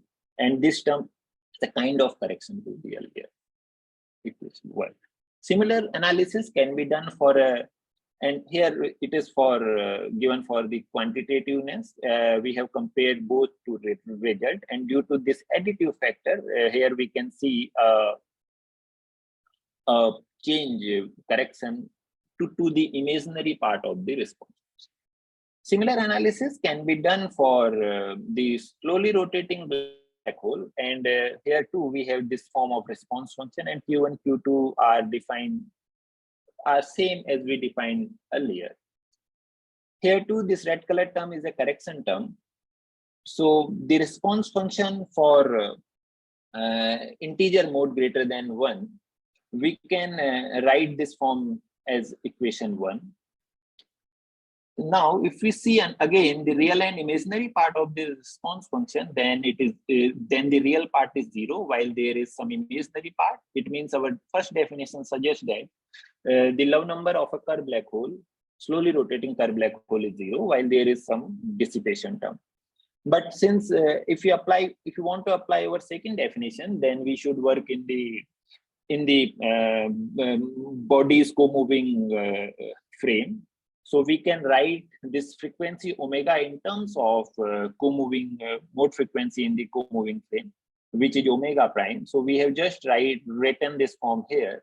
Now, if we can see and apply our second definition, the quantity independent of omega prime, there is a quantity. And if we see the quantity dependent in omega prime, then there is also a quantity. It means our Love number is non-zero if we apply the second definition, which I have written here, and while the Love number from the first definition is 0. But there is a issue that the Love number which we are finding from the second definition is actually imaginary. Therefore, we are not advocating this procedure because it is somewhat counterintuitive, because it defines that the multiple moment of a body is also imaginary. And for this part, we have also to give some quantitative result. We have here summarized for different values of A by M. We have compared the response function for L is equal to M is equal to 2 modes, which is a dominant gravitational wave mode. This analysis can, this definition 1 can be extended to the arbitrarily rotating black hole, where by calculating the response function, we can calculate the real and imaginary part and see the result. But this has some inherent ambiguity. The second definition has some inherent ambiguities. So we have proposed that we can use this real and imaginary part approach for arbitrary rotating black. So therefore, in this work, we have defined 2 ways to calculate tidal love numbers or tidal dissipation related quantity, which are based on some earlier studies, and also suggested a way for calculating it for arbitrary rotating black hole. And we have calculated the tidal response for Schwarzschild black hole and the slowly rotating black hole from Tucholsky equation, which is approximated by near horizon and small frequency condition. Our results suggest that the love number of a Schwarzschild black hole is 0, while for slowly rotating per black hole, our solution suggests that we get 2 different kind of a love number based on the different definition we use. While both of the while they suggest one definition suggests 0 love number, the another suggests non-zero love number, but purely imaginary. Both of these definitions converge and give 0 love number for the case of axisymmetric tidal background, which can be seen by putting small m to be 0 in this definition. And we have also suggested some correction for the tidal dissipation quantity. This analysis can further extended with assuming with taking some higher order m omega term, and also one can see and calculate use the similar analysis for calculating the tidal and use some another approach too, but for the exotic compact objects and quantum black holes. And it would be interesting to see, because there is a issue that we have 2 definitions to see what kind of thing affecting amplitude or phase of the gravitational waveform. If we can see the effect of the response function in the H plus and H cross, which are the amplitude or strain of the gravitational wave waveform, then it would be useful. And we also hope to see some result for arbitrary rotating black hole in the future. So with that, I would like to thank you, and I will take the question. Thank you, Rajendra. Are there questions?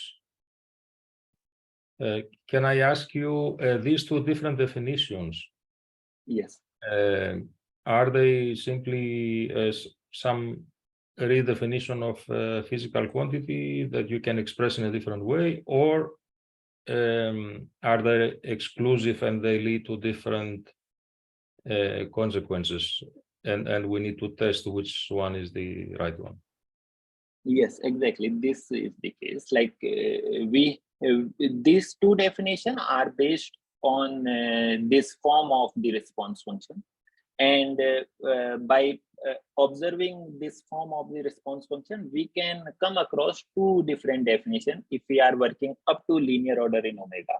But to check which definition is correct or which definition we can use further, we have to see the effect of this response function in the gravitational wave strain form. And that would be useful to decipher which part of the response function is affecting the amplitude or the phase of that. Yes, but these 2 definitions are solely based on by observing the response function. Okay, and what will it take to find such a formalism according to the second definition for the gravitational wave radiation? Okay, so how we can get the gravitational wave, its effect in gravitational wave strain that you are asking? Yeah, but in practice, right now, when we do parameter estimation, we do not assume Yes. tidal deformability for black holes based on the analytic or quasi-analytic models we have.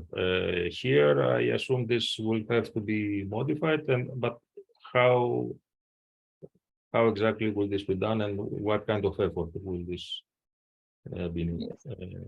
Will one need? So one thing would be, because it is for, in this case, we are calculating the tidal response of a black hole in an arbitrary tidal environment. So it is not explicitly done for the black hole in a binary, so which is somewhat different from the LIGO case.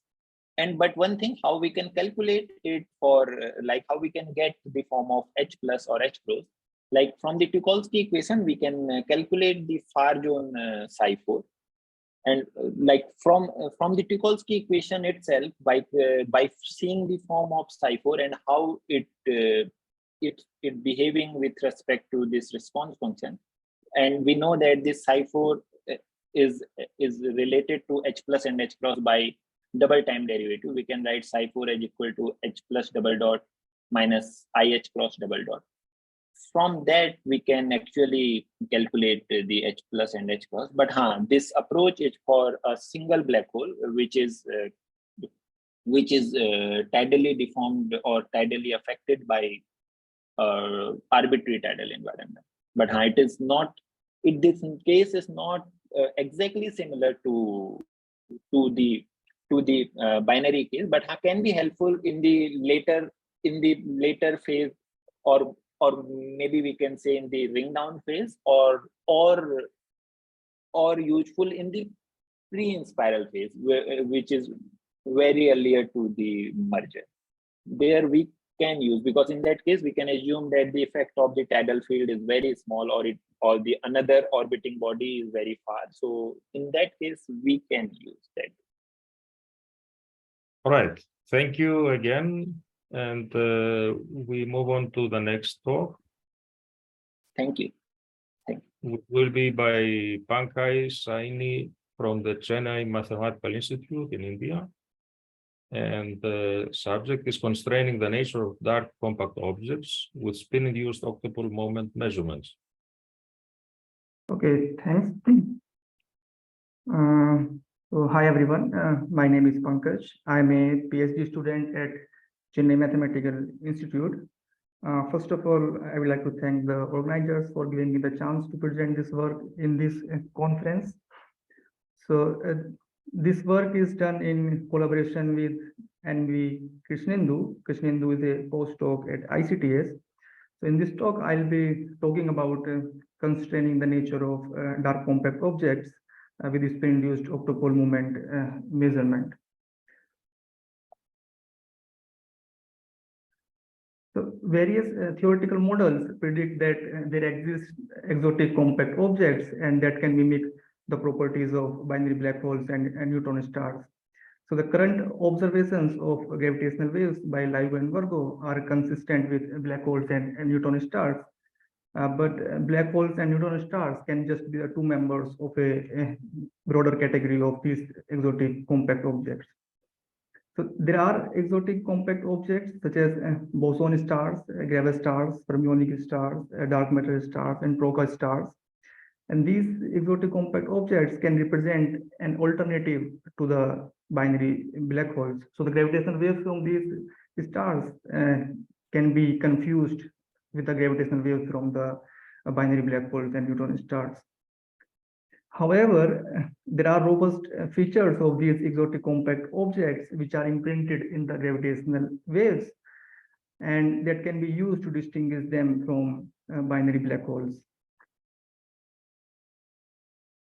So these features arises from certain physical effects, and these physical effects can generate the distinct features of these exotic compact objects. For example, the tidal deformability, tidal heating, and the spinning motion of the binary constituent can lead to the deformation of these material objects.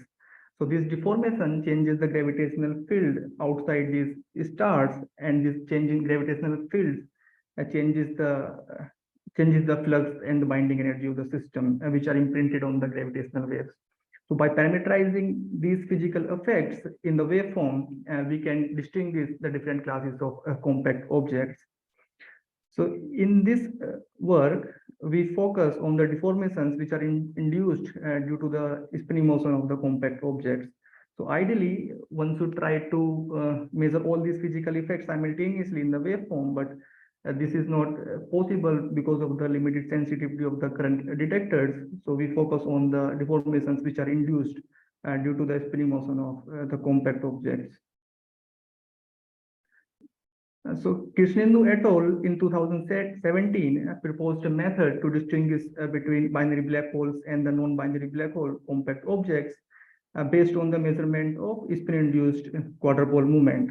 So spin-induced quadrupole moment scalar is given by this equation, which is proportional to the quadratic in spin term and proportional to the m to the power cube. And chi is the dimensionless spin, which is defined here in terms of the spin angular momentum vector. And the kappa is the spin-induced quadrupole moment vector, which is different for different compact objects. So as you see that this term is proportional to the quadratic in spin, and the leading order corrections due to this term appears at the 2pn order in the post-Newtonian counting along with the self-spin terms. So we go beyond the leading order and we look at the behavior of the next to the leading order contribution, which is the spin-induced octopole moment, which is defined in this equation. So as you see that this is proportional to the cubic in spin term and m to the power 4. So the leading order corrections due to the spin-induced octopole movement appears at the 3.5 pn order. So this lambda is the spin-induced octopole movement coefficient, which is a function of masses, spins, and the equation of state of different compact objects. And it takes the value 1 for the Kerr black hole because the quadrupole movement is defined for Kerr black holes in terms of the masses and the spins according to the No-Head theorem. And it can take the values between 4 to 30 for neutron stars depending on their equation of state, and between 10 to 200 for the boson stars. And lambda can take even negative values for the objects like gravis stars. So a precise measurements of this lambda can give an intuition about the nature of these exotic compact objects and help us distinguish between the different classes of these compact objects. So the waveforms are parameterized in terms of the binary black holes. So since we want to study the deviation from the binary black hole nature, we deform this waveform like this. We introduce this deformation parameter which captures the deviation from the binary black hole nature. So if the value of this deformation parameter is consistent with 0, then the gravitational wave signal is consistent with our binary black hole nature. So if the value of this is peaking away from 0, then there are some signatures in the waveform for the non-binary black hole nature. So in a binary, there will be two spin-induced octopole movement, but since these are highly degenerate quantities, so it is best to define their symmetric combination and the antisymmetric combination and measure them instead of trying to measure them individually. So here we define the symmetric and antisymmetric combinations. So, and we measure the symmetric combination of these spin-induced octopole movement by fixing the delta lambda A to be 0. So if you see on the right plot, this plot shows the time domain gravitational waveforms for the binary black hole and the non-binary black hole system. And the bottom panel is for the lower values of spin 0.3 and 0.2, and the upper panel is for the high values of spin. So as you notice that the waveforms for the binary black hole and the non-binary black hole systems are almost similar for the lower values of spins. And when we increase the spins, the dephasing between the binary black hole and the non-binary black hole waveform also increases. So there are more signatures in the waveform for the non-binary black hole nature for the high values of spin. So you would expect that this effect is more easy to detect or to distinguish between the binary black hole and non-binary black hole system for the high values of spins. So to quantify that, we consider various kinds of binaries with the different properties. We consider the binaries with the different total masses, which is 20, 40, and 70 solar mass. And then we consider the binaries with the different mass ratios, 1.235 by fixing the mass and the SNRs. And by fixing the mass and mass ratios, we also vary the SNR by changing their luminosity distances. So for each of these systems, we consider three combination of spins, which is here, the low, moderate, and the high spins, and then see the behavior of the delta lambda as posteriors, then how it is changing with the different parameters. We use IMR phenom PU2 waveform model with the delta lambda and delta kappa as corrections in the spiral part of the waveform for our analysis, and obtain the posteriors on the delta lambda, delta kappa, and other binary parameters. So in this plot, you see that this plot shows the delta lambda posteriors for the different masses. So three different panels are for three different spin combinations, and the different colors shows the different masses. So as you see that for the lower values of spins, the delta lambda posteriors are not very well constrained as expected, but as the spins of the binary increases, the posteriors starts converging. And for the higher values of spins, the posteriors are very well converged. If you see here, this is for 0.8 and 0.7. And you also notice that the posteriors are better constrained for the lower mass systems compared to the higher mass systems. And this is because these systems spend large number of gravitational wave cycles in the frequency band of the detector compared to the high mass systems. So now we fix the mass, and now we vary the mass ratio for this system. So again, the three different panels shows the three different spin combinations. As you see, again, the posteriors are not constrained for the lower spin systems, but as you increase the spin, the posteriors starts converging, and for the high values of spin, the posteriors is constrained. And you also notice that for the posteriors for the lower mass systems, which is of the comparable mass systems, are better constrained compared to the higher mass ratio systems. And this is because this mass ratio is highly correlated with the delta lambda posteriors. And so now these plots shows the effect of SNR on these posteriors. In the previous plots, we fixed the SNR to be 40. Now, if the different colors shows the different SNRs, let's say 40, 80, and 120. So if you see that as the SNR of the system increases, the posteriors starts converging, the becoming narrower and narrower. And if you see that for the high SNR systems, even for the moderate spins, the posteriors are very well converged. And for the high spins and the high SNR systems, the posteriors are very well converged.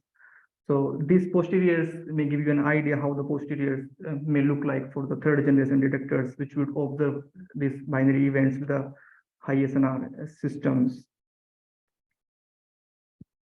So now we study the detectability of the non-binary black hole nature in the gravitational wave data. So suppose the gravitational wave carry the imprints of a non-binary black hole nature, then we ask the question, what should be the minimum value of delta lambda s that this is observed in the data.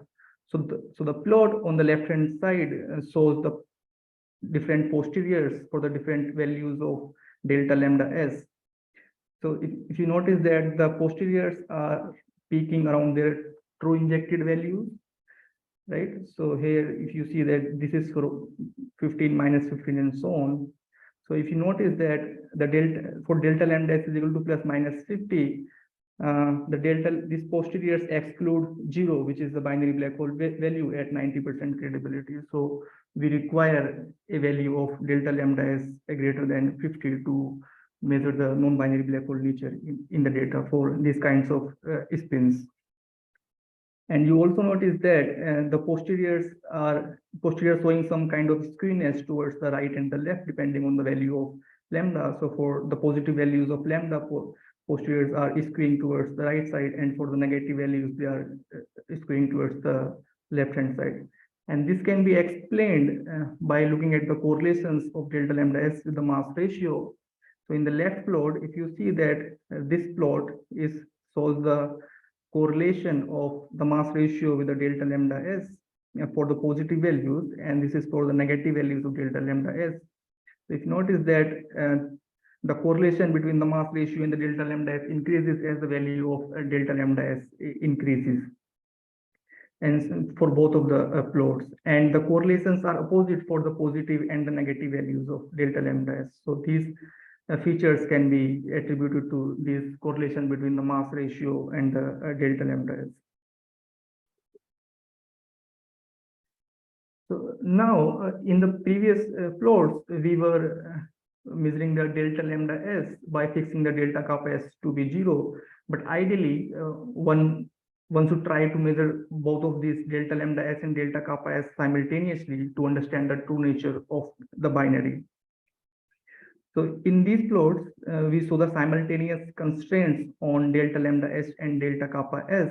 So the left panel is for the delta kappa S, and the right panel is for the delta lambda S, and the different colors represent the different SNRs. So if you notice that for the lower SNR system, the posteriors are white on delta lambda S and delta kappa S. But as the SNR increases, the posteriors becomes narrower and narrower. And for the SNR 120, both the posteriors are very well constrained, both for delta kappa S as well as for the delta lambda S. So for the high SNR systems and the high spin systems, there is a possibility of the simultaneous measurement of delta lambda S and delta kappa S. So now we apply this method to the GWTC3 events. We choose these events, and so these events are selected based on criteria such as they have the significant in spiral signal to noise ratio and so on, and they exclude their spin distribution exclude 0 at 90% credible level. So if you look at the posteriors tend to provide the limited information for the real events, and this is due to the low spins of these binaries and the low SNR of these systems. But as the sensitivity increases and we detect some kind of like highly spinning binaries, then the posteriors will start becoming converging and provide more information about the binary black hole nature. So to conclude that for the total mass 40 solar mass and with a high spins 0.8, 0.7, the HLB network can constrain delta lambda S to -55 to 64, and the constraints on delta lambda S reduces to -14 to 17 for a network SNR of 120. And we have seen that it requires a value of greater than 50 to detect the non-binary black hole nature for the high values of spins. And the simultaneous measurements of spin-induced quadrupole movement and the spin-induced octopole movement is also possible for the high spins and the high SNR systems. And the third generation detectors, which would detect the events with the high SNR systems and will have the better low frequency sensitivity, will be able to put stringent constraints by measuring this delta lambda S and delta kappa S. And the delta lambda S constraints can further be improved by combining the multiple events. So the constraints will go down as 1 by square root n, where n is the number of events. And this method can also be checked further by implementing this method into the higher mode waveform, which will be very important for the asymmetric binaries. So that's all I wanted to say. Thank you for your attention. I'll stop here. Thank you, Pankaj. And we have time for 1 or 2 questions. So I wanted to ask you, are there particular alternative theories of gravity in which one could formulate easily measurements of deviation, of simultaneous deviations of the quadrupole and octupole multiple moments in order to arrive at constraints that simultaneously test both multiple components? Yeah, so since as you notice that this affect the so this spin-induced quadrupole and the octupole movement. So the quadrupole movement appears, the leading order corrections appear at the 2 p.m. order, and the octupole movement corrections appear at the 3.5 p.m. order. But in alternative theories of gravity, we do not have the waveforms which are accurate enough, like the phase corrections are not calculated up to very high accuracy of this order. So I am not aware of any theory which have these effects explicitly introduced in their phasing expressions and so on. So we require, like, the phasing expression to introduce the spin-induced octupole movement. We require the phasing, let's say, up to 3.5 p.m. order. But I'm not aware of any alternative theory of gravity which have these accurate phasings. Yeah, so there is more work to be done in this direction to arrive at such expression. Yeah. Yes, exactly. Yeah. Specific theory. Okay, thank you very much. And we will take a second break and return in 9 minutes from now. Okay, so we are back for the last two talks of this session on compact objects. And we will start with Poulami Dutta Roy from the Chennai Mathematical Institute in India. Okay. So, hi everyone, I'm Poulami Dutta Roy. So I'm currently a postdoc in Chennai Mathematical Institute, India. And first I would like to thank the organizers for giving me the opportunity of discussing my work. So the title of my talk today is Understanding the Effect of Neglecting Orbital Eccentricity on Tidal Deformability Estimation of Compact Binaries. So this work is done in collaboration with Pankaj Saini, who was the speaker of the previous talk in this session. Okay, so let us start with a brief motivation about our work. So in the 3G gravitational wave detector era, the effect of eccentricity in the orbit of the compact binaries will be a non-negligible effect. So the current gravitational wave detectors that we have now use models which are based on quasi-circular orbits. And that is perfectly fine for the current detectors, because as we know that even if there is some residual eccentricity in the compact binaries, by the time they enter the sensitive band of the current gravitational wave detectors, the eccentricity would have decayed and they would have circularized.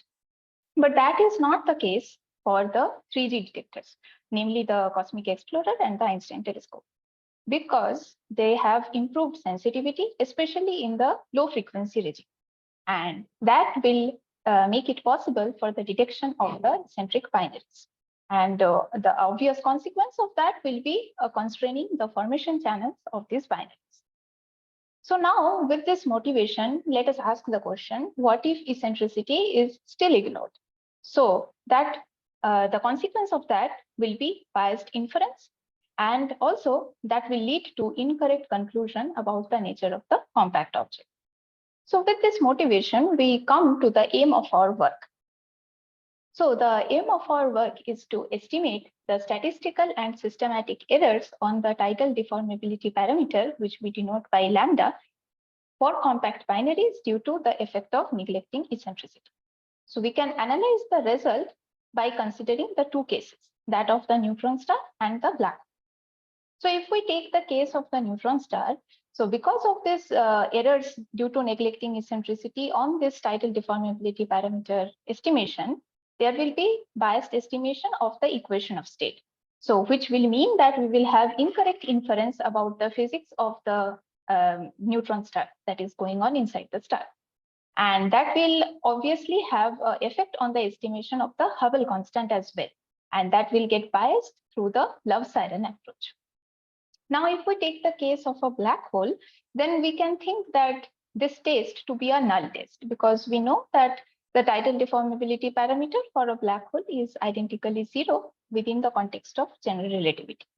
Now, because of these biases that are introduced due to neglecting eccentricity, the value of lambda will no longer be 0, but will be shifted from that.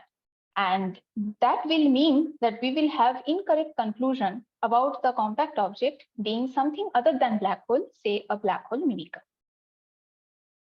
So with this brief introduction, let us move on to see the method, and that comprises of the waveform that we have used in the analysis and also the error estimation technique.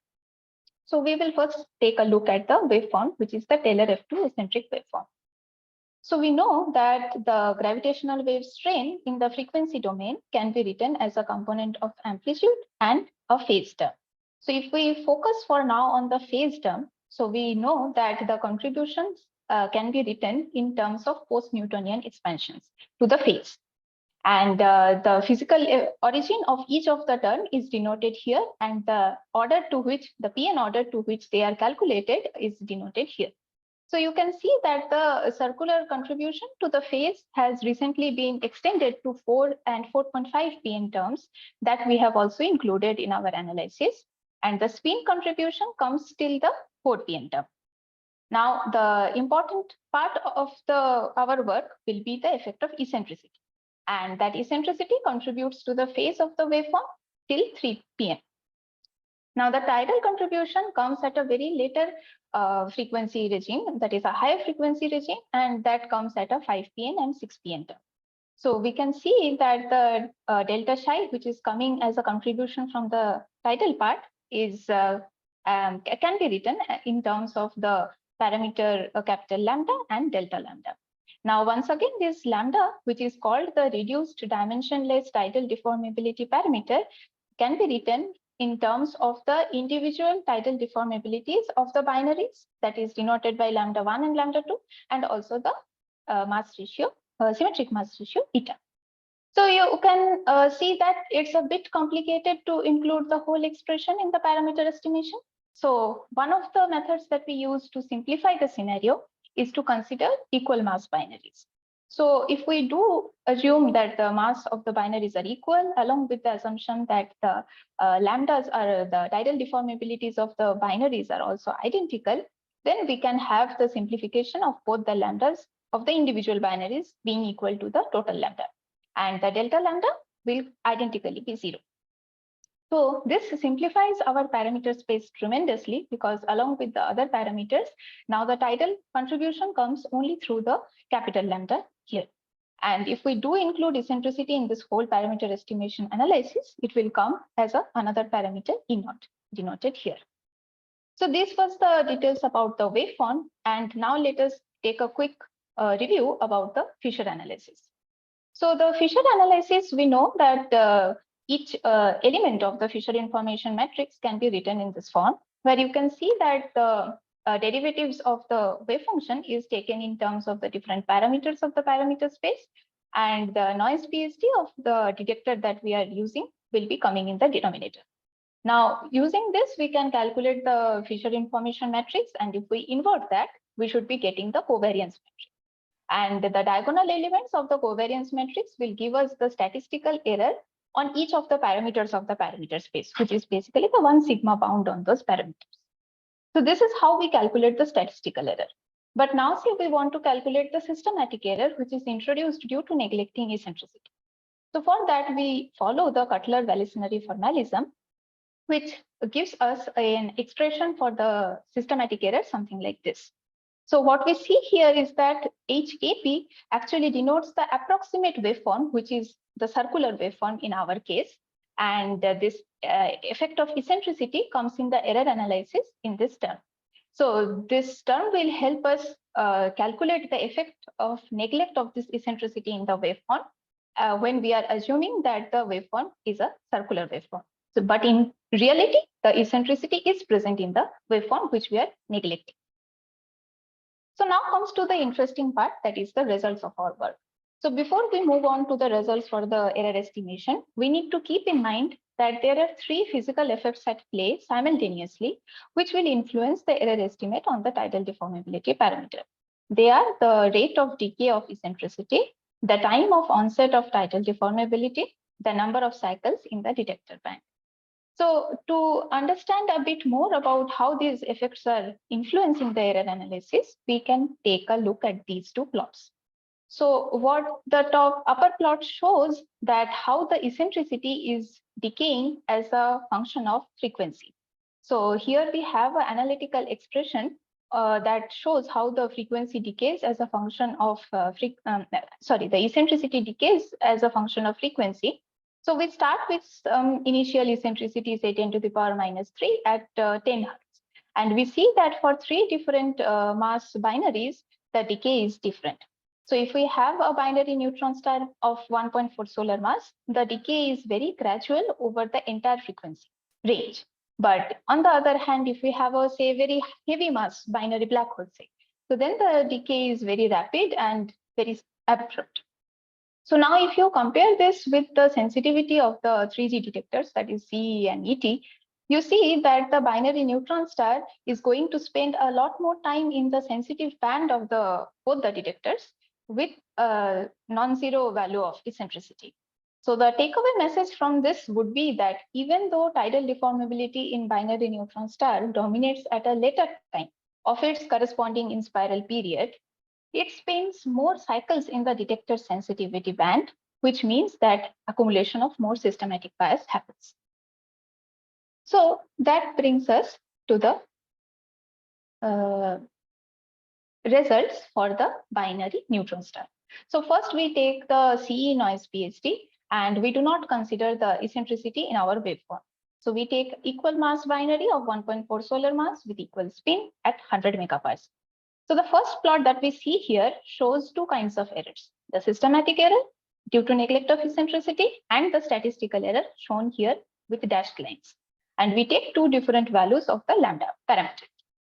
So we should be concerned when the systematic error crosses over the statistical error. And that does happen for a quite small value of eccentricity, as you can see here. So the systematic error indeed crosses over the statistical error for very small value of E0. Now, if we take the absolute value of the systematic error, we see that they are in fact very large. And that will obviously lead to a biasness in the estimation of the equation of state for the binary neutron star. So now, as a remedy of the scenario, if we do include the eccentricity in the waveform, so we can once again then calculate the statistical error on the parameter lambda, and we see that there is a slight worsening of the bound on lambda when eccentricity is included, which is obvious because the number of parameters in the parameter space is increasing. But it is not so grave. The scenario is not so grave. Now, we can do a similar analysis using the ET noise PSD, and we can once again do the error estimates and see that here also the systematic error is crossing over the statistical one at an even lower value of eccentricity in comparison to C. So we can say that the scenario for ET is a bit more crucial because of the neglecting eccentricity in the wave. So now comes the discussion about the binary black hole case. So once again, we take the CE noise PSD with equal mass binary black hole with equal spin at 500 megaparsec. And for black hole, we set the value of lambda to be 0. So what we see here is the error estimates for three different mass binary black holes. And we can see that once again, the statistical error is being crossed by the systematic error, which is shown by these solid lines at a quite decent value of E0, which is a cause of worry for us. And that is happening for a small value of, it is happening at a lower eccentricity for a smaller mass binary black hole. So the message is that the neglecting eccentricity has a more severe effect for the lighter mass binary black hole. Now, similarly, we can also see the absolute value of the systematic error, which is once again negative for all these mass systems that we have considered. And that would mean that a biased inference of lambda as a negative quantity will lead to the black hole being misidentified as an exotic object. For example, say a gravastar. So if we do include eccentricity in the waveform for the same noise PST of C, then we see that once again we can calculate the statistical error including eccentricity, and that is shown by these small dotted lines on top. So that shows that there is a slight worsening of the bound on the parameter lambda when we do include eccentricity in the waveform. Now, similarly, once again, we can do the same analysis using the ET noise PST for the equal mass binary black hole.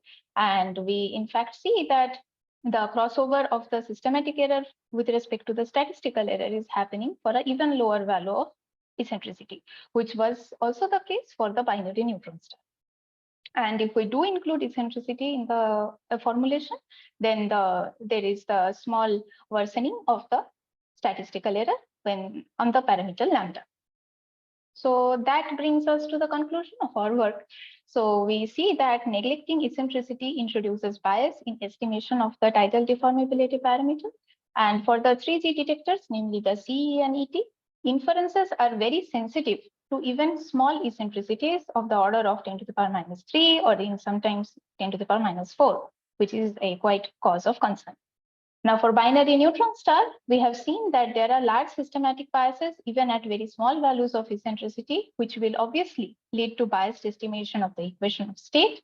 And for binary black hole, the systematic bias is more prominent for a low mass binary, leading to a misidentification of the compact object with a negative lambda being an exotic compact object and not a binary black hole. So the takeaway message is that we should include eccentricity in the waveform of the analysis, and the statistical error on lambda when we include eccentricity in the analysis does not significantly worsen. So this is the title of our paper that we are currently working on. Thank you for your attention.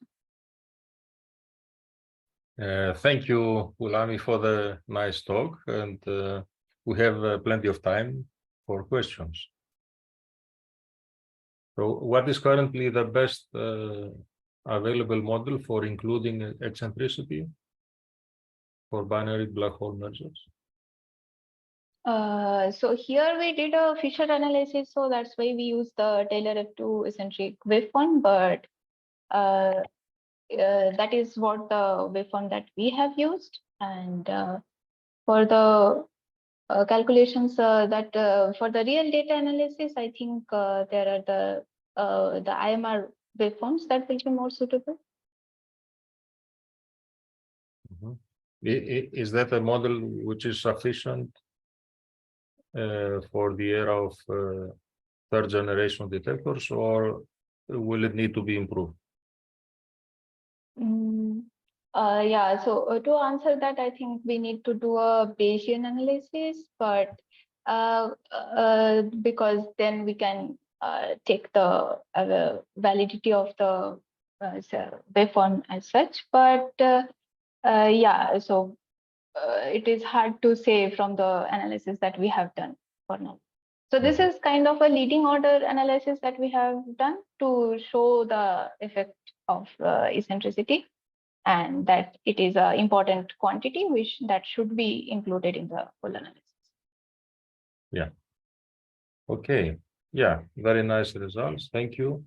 And Thank you. can continue with the last talk in this session, which is from Sayantan Ghosh from the Indian Institute of Technology in Mumbai, who will talk about similarity metric to disentangle intermediate black hole signals from noisy transients. You can start. Yeah, sure. Okay, thank you. Okay, so first of all, thank you, a big thank you to the organizers for giving me this opportunity to present our recent work at this conference. So I'll be talking about our work on similarity metric to disentangle IMBH binary signals from short duration noisy transients. And I've done this work in collaboration with Koustav Chandra and Archana Pai at the Indian Institute of Technology, Bombay. So here is a brief outline of my work. So I'll begin by motivating the goal, which is to distinguish between IMBH binaries and noisy transients. And then I'll talk about the method, which is based on the consistency of parameters for an IMBH binary across the detector network. And finally, I'll show you the application of our method to real candidate events in the GW catalogs. So to begin with, let me remind you of the famous GW 1905-21 event, which was a confident IMBH binary event detected in the O3 run. And it had a very good false alarm rate, and it was seen to be a merger of two black holes having masses 85 and 66 solar masses combining to form a black hole with mass 142 solar masses, which means the remnant is an intermediate mass black hole. And because of the high mass of this merger, it was essentially a very short duration signal, as you can see in the spectrograms here. And this short duration of IMBH signals can actually create some problems because there are many glitch types occurring in the LIGO Virgo detectors, which are of similar duration.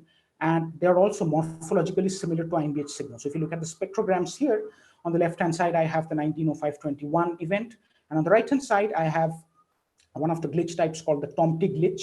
And you can see that the frequency range and the duration and the overall morphology of the two things are very much similar. But the thing on the left-hand side is an astrophysical signal, whereas the thing on the right-hand side is an instrumental glitch. And if these glitches occur in coincidence in multiple detectors, then they can be wrongly identified as IMBH binary signals.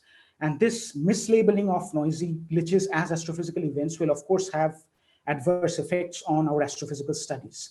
So it is important to make a distinction between real astrophysical events and instrumental artifacts. So now this slide shows you an example of a trigger which is currently of unknown origin. It's called the 14th January event. It was detected in Hanford, Livingston, as well as Virgo detectors. And a lot of investigations had been done on this event. But as the O3 IMBH paper cites, as the O3 IMBH paper states, they have found no consistent support for its interpretation as a quasi-circular binary merger. And when they performed parameter estimation on this event with different waveform models, they saw that the posteriors were almost disjoint. So there was a very, very tiny overlap between them. And this gave rise to a lot of questions. One of those questions being, is this really a quasi-circular binary merger, or is this of instrumental origin? And towards the end of this talk, I'll come back to this event. But before that, let me go and try to develop the method which can tell us whether we can, which can tell us how to distinguish between the two things. So on the left-hand side, I have the GW 1905-21 signal, and it is being analyzed with the IMR phenom excise waveform model in the two detectors separately. So the blue contours show the Hanford posteriors, and the orange contours show the Livingston posteriors. And these are the marginalized posteriors, of course. And on the right-hand side, the same thing is being done for a pair of IMBH-like glitches, which were observed in coincidence in two detectors. And when we did the same thing, that is when we analyzed the parameters separately in the two detectors, we saw that the posteriors were minimally overlapping. Whereas for the 1905-21 case, there was a lot of overlap, and the posteriors were almost, they were very close to each other. If you look at the glitches, there is some overlap, but it's very minimal. And if you look at the marginalized posteriors, there are a lot of differences between them. And this is the idea which we are going to probe in our work. So we will perform parameter estimation in the Hanford and Livingston detectors separately, and we will use the posterior samples to construct a measure of parameter consistency between the two detectors. And this parameter consistency measure will be computed for different signals and glitches. And by comparing their distributions, we can comment on whether a given trigger is a signal or a glitch. So now the last slide showed one particular example of an IMBH signal, which was the GW 1905-21 signal, and one particular example of a pair of coincident IMBH-like glitches. But to develop a method, we will need to take a large set of injected signals and a large set of glitches obtained from the real data. So we have simulated 1000 quasi-spherical precessing IMBH binaries with the inner surrogate 70Q4 waveform model. And we have injected them into Gaussian noise colored by the O3 LIGO PSD. And these injections were chosen randomly with the total detector frame mass between 150 and 500 solar masses, the mass ratio between 1 and 6, and the magnitudes of the spins between 0 and 0.9, and the network SNR between 10 and 20. The glitches were taken from the background in the PyCBC IMBH search, and we identify 250 pairs of template coincident glitches, most of which are either blips, low frequency blips, or TOMTs. And for all these injected signals and noisy glitches, we perform parameter estimation using the PyCBC inference module, using the waveform model IMR phenom XAS, which is a frequency domain aligned spin dominant mode model. We are using a model with aligned spin and it's in frequency domain because we have to perform a huge number of parameter estimation runs, as you can see. So each signal will have to be analyzed in multiple detectors, similarly each glitch in two detectors. So to reduce the computational cost, we're using this waveform model. And prior choice is simply the LVK prior choice, but with aligned spins, because we are taking an aligned spin waveform model. And since we are only interested in the intrinsic parameters, we're not really interested in the time, phase, and distance. So we have marginalized over these three parameters. Now comes the central theme of our work, which is to define a measure of parameter consistency. And that parameter consistency is nothing but the Jensen-Shannon divergence, which gives you, for two different probability distributions, what is the degree of agreement between them. So if PLHO and PLLO are the posteriors for the two detectors for some parameter theta, where theta can be mass or spin or anything, we can define the JSD as the following, as we have defined it in equation 1, where this P average is a sort of the average distribution between PLHO and PLLO. And if you're using log base 2 in the definition, it can be shown that the Jensen-Shannon divergence lies between 0 and 1. And a higher value of JSD indicates a higher dissimilarity between the two posteriors. Now, the definition which I showed in the previous slide was the definition in one dimension. But as you had seen in the posteriors for the GW 190521 and the glitches, the differences become more prominent when you look at the 2D posteriors. So we decided to extend the one-dimensional definition to 2 dimensions. Sorry, one-dimensional definition to 2 dimensions by simply replacing the theta parameter here by theta 1 comma theta 2, where theta 1, theta 2 are now 2 parameters. And as I've mentioned already, we will be taking only the intrinsic parameters, and those intrinsic parameters for an aligned spin model are simply the masses in the detector frame M1 det and M2 det, and the chi-effective parameter, the effective spin parameter. There's no chi-p because it's an aligned spin system. And for these 3 parameters, M1, M2, and chi-f, you can construct 3 different possible combinations of 2 parameters. You can take M1, M2, M1 chi-f, and M2 chi-f. And you can compute the JSD in 2 dimensions for all of these 3 combinations, and you can take an average. And this term, this J, which you see in equation 4 on the left-hand side, this is going to be the final similarity metric which we are going to adopt for our study.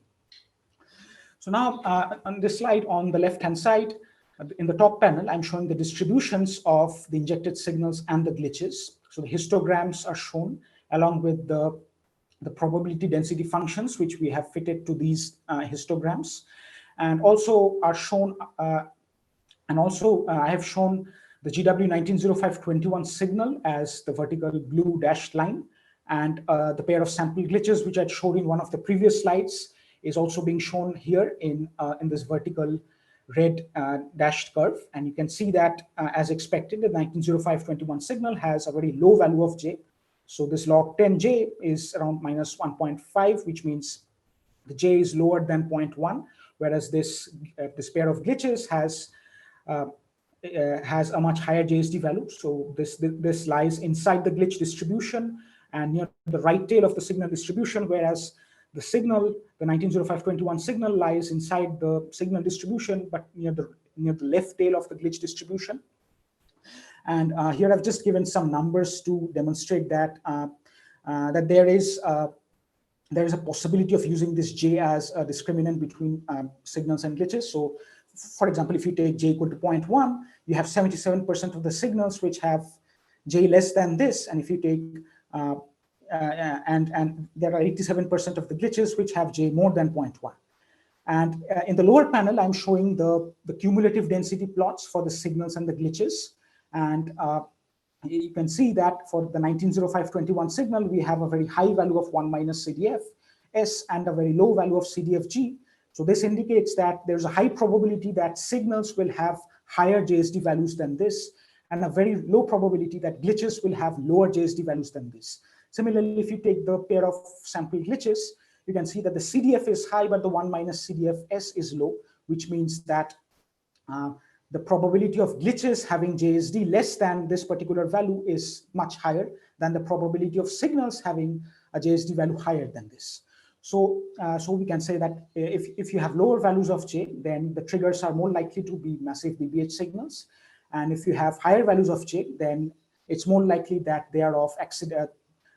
Those triggers are actually accidentally coincident glitches.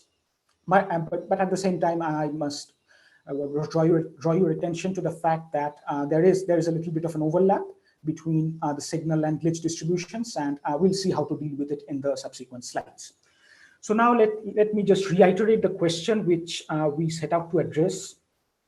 So suppose that we have a pair of coincident triggers in two detectors with low false alarm rate and reasonably good SNR, and which is being flagged as an astrophysical trigger by the current detection pipelines. But when we perform parameter estimation, we see some inconsistencies between different waveform models and also between different detectors, like for example, the 14 January case. So the question is, can we use this J? Can we use those distributions which I showed in the last slide to discriminate between the two cases? That is, if I take all the triggers, and if by default I assume all of them to be signals, that is, I take my null hypothesis to be the signal hypothesis, then what kind of evidence can be there in the data which can help us decide whether we can reject the null hypothesis and choose this glitch hypothesis, which is the alternative hypothesis, using the J values. So since we have two distributions, we can define the standard log likelihood ratio, and we can take the standard log likelihood ratio as the ratio of the probabilities that the alternative hypothesis gives the value J divided by the probability that the null hypothesis will give the value J. But at the same time, we can also define a new ranking statistic, which is inspired by the 1 minus CDF and CDF plots, which I had showed in this slide. So we can define a new ranking statistic like this, which is simply the ratio of CDF of the glitch distribution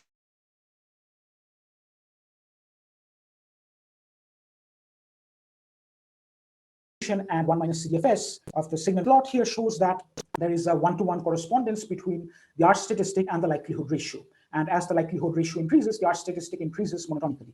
So any value. Sayantan, it seems that the connection is not very strong. Could you maybe deactivate your video and only keep the voice? It seems we are experiencing some difficulties in the connection. Sure. Yeah. So this slide tells us that if R is much greater than 1, it's more likely to be of instrumental origin, and if R is much less than 1, then it's more likely to be a signal. And in this plot, I just have the same plot as before, the variation of R with J. And here I've shown the events from the GW catalogs, which have the total source frame mass above 65 solar masses and network SNR above 10. And you can see that all these blue ones, which are GW flagged events with high false alarm rates, they all lie below 0, which means they all have R less than 1. And these two red ones are the marginal candidates, the 14 January and the 14 February events. And they have very high values of R. So the log 10 R values are of the order of 2, which means R is of the order of 100, which means R is really high. And so we can say that they are much more likely to be of instrumental origin than of astrophysical origin. So this table just summarizes the events which I showed in the previous slide, and you can just see that there are some very high significance candidates, all of which have low values of R, and these red ones are the marginal candidates, and they don't have very good values of R, but when we analyzed them with our method, we saw that they had very high values of R, which means we can say that they are more likely to be of glitch origin. So to conclude, we have demonstrated that the two-dimensional Jensen-Shannon divergence can quantify the parameter consistency between two detectors, and it typically takes low values for signals and high values for glitches, and thus it has the potential to identify loud short duration glitches which mimic IMPH binary signals. We have defined a new ranking statistic and showed that it has a similar behavior as the likelihood ratio. And we have shown that for very high values of R, we expect it to be a signal, and for low values, we expect it to be for very high value of R, we expect it to be a glitch, and for very low values of R, we expect it to be a signal. And we applied it to the marginal candidates and the real events in the catalogs, and we showed that this 14 Feb event, which is known to be of instrumental origin, has a high value of R. And the 14 Jan event, which I talked at the beginning of my presentation, which was initially of unknown origin, can now be said to be of instrumental origin with a high degree, with a high probability. And we also saw that high significance candidates with masses more than 65 solar masses give low values of R as expected. And this is where I will end. And if you have any questions, please feel free to ask me. Yeah, thank you very much. Questions? Okay, I have one. So yeah, I really like these results. This is a very nice way to distinguish instrumental noise from real events for intermediate mass black holes.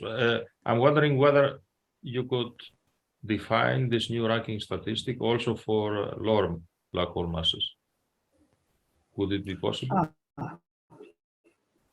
Yeah, of course. I mean, if you extend the distribution of signals to lower masses, you can, of course, extend this definition. Yes, I mean, this is valid everywhere. But we have applied it only to the massive cases. All right. Yeah, it would be interesting to test it also for the normal black hole masses, where there are many marginal candidates also. Okay, I see. Yeah, that would be a good idea. Very good, very good. Okay. I don't see any other questions. We would like to thank all the speakers of this session for their very nice talks and contributions. And I wish you a continuation of this Amaldi conference in the next sessions. And I hope you enjoy the other talks also. So this is it from the compact objects. And I would like to thank very much Megan for taking care of the technical issues throughout the session, keeping everyone in the spotlight.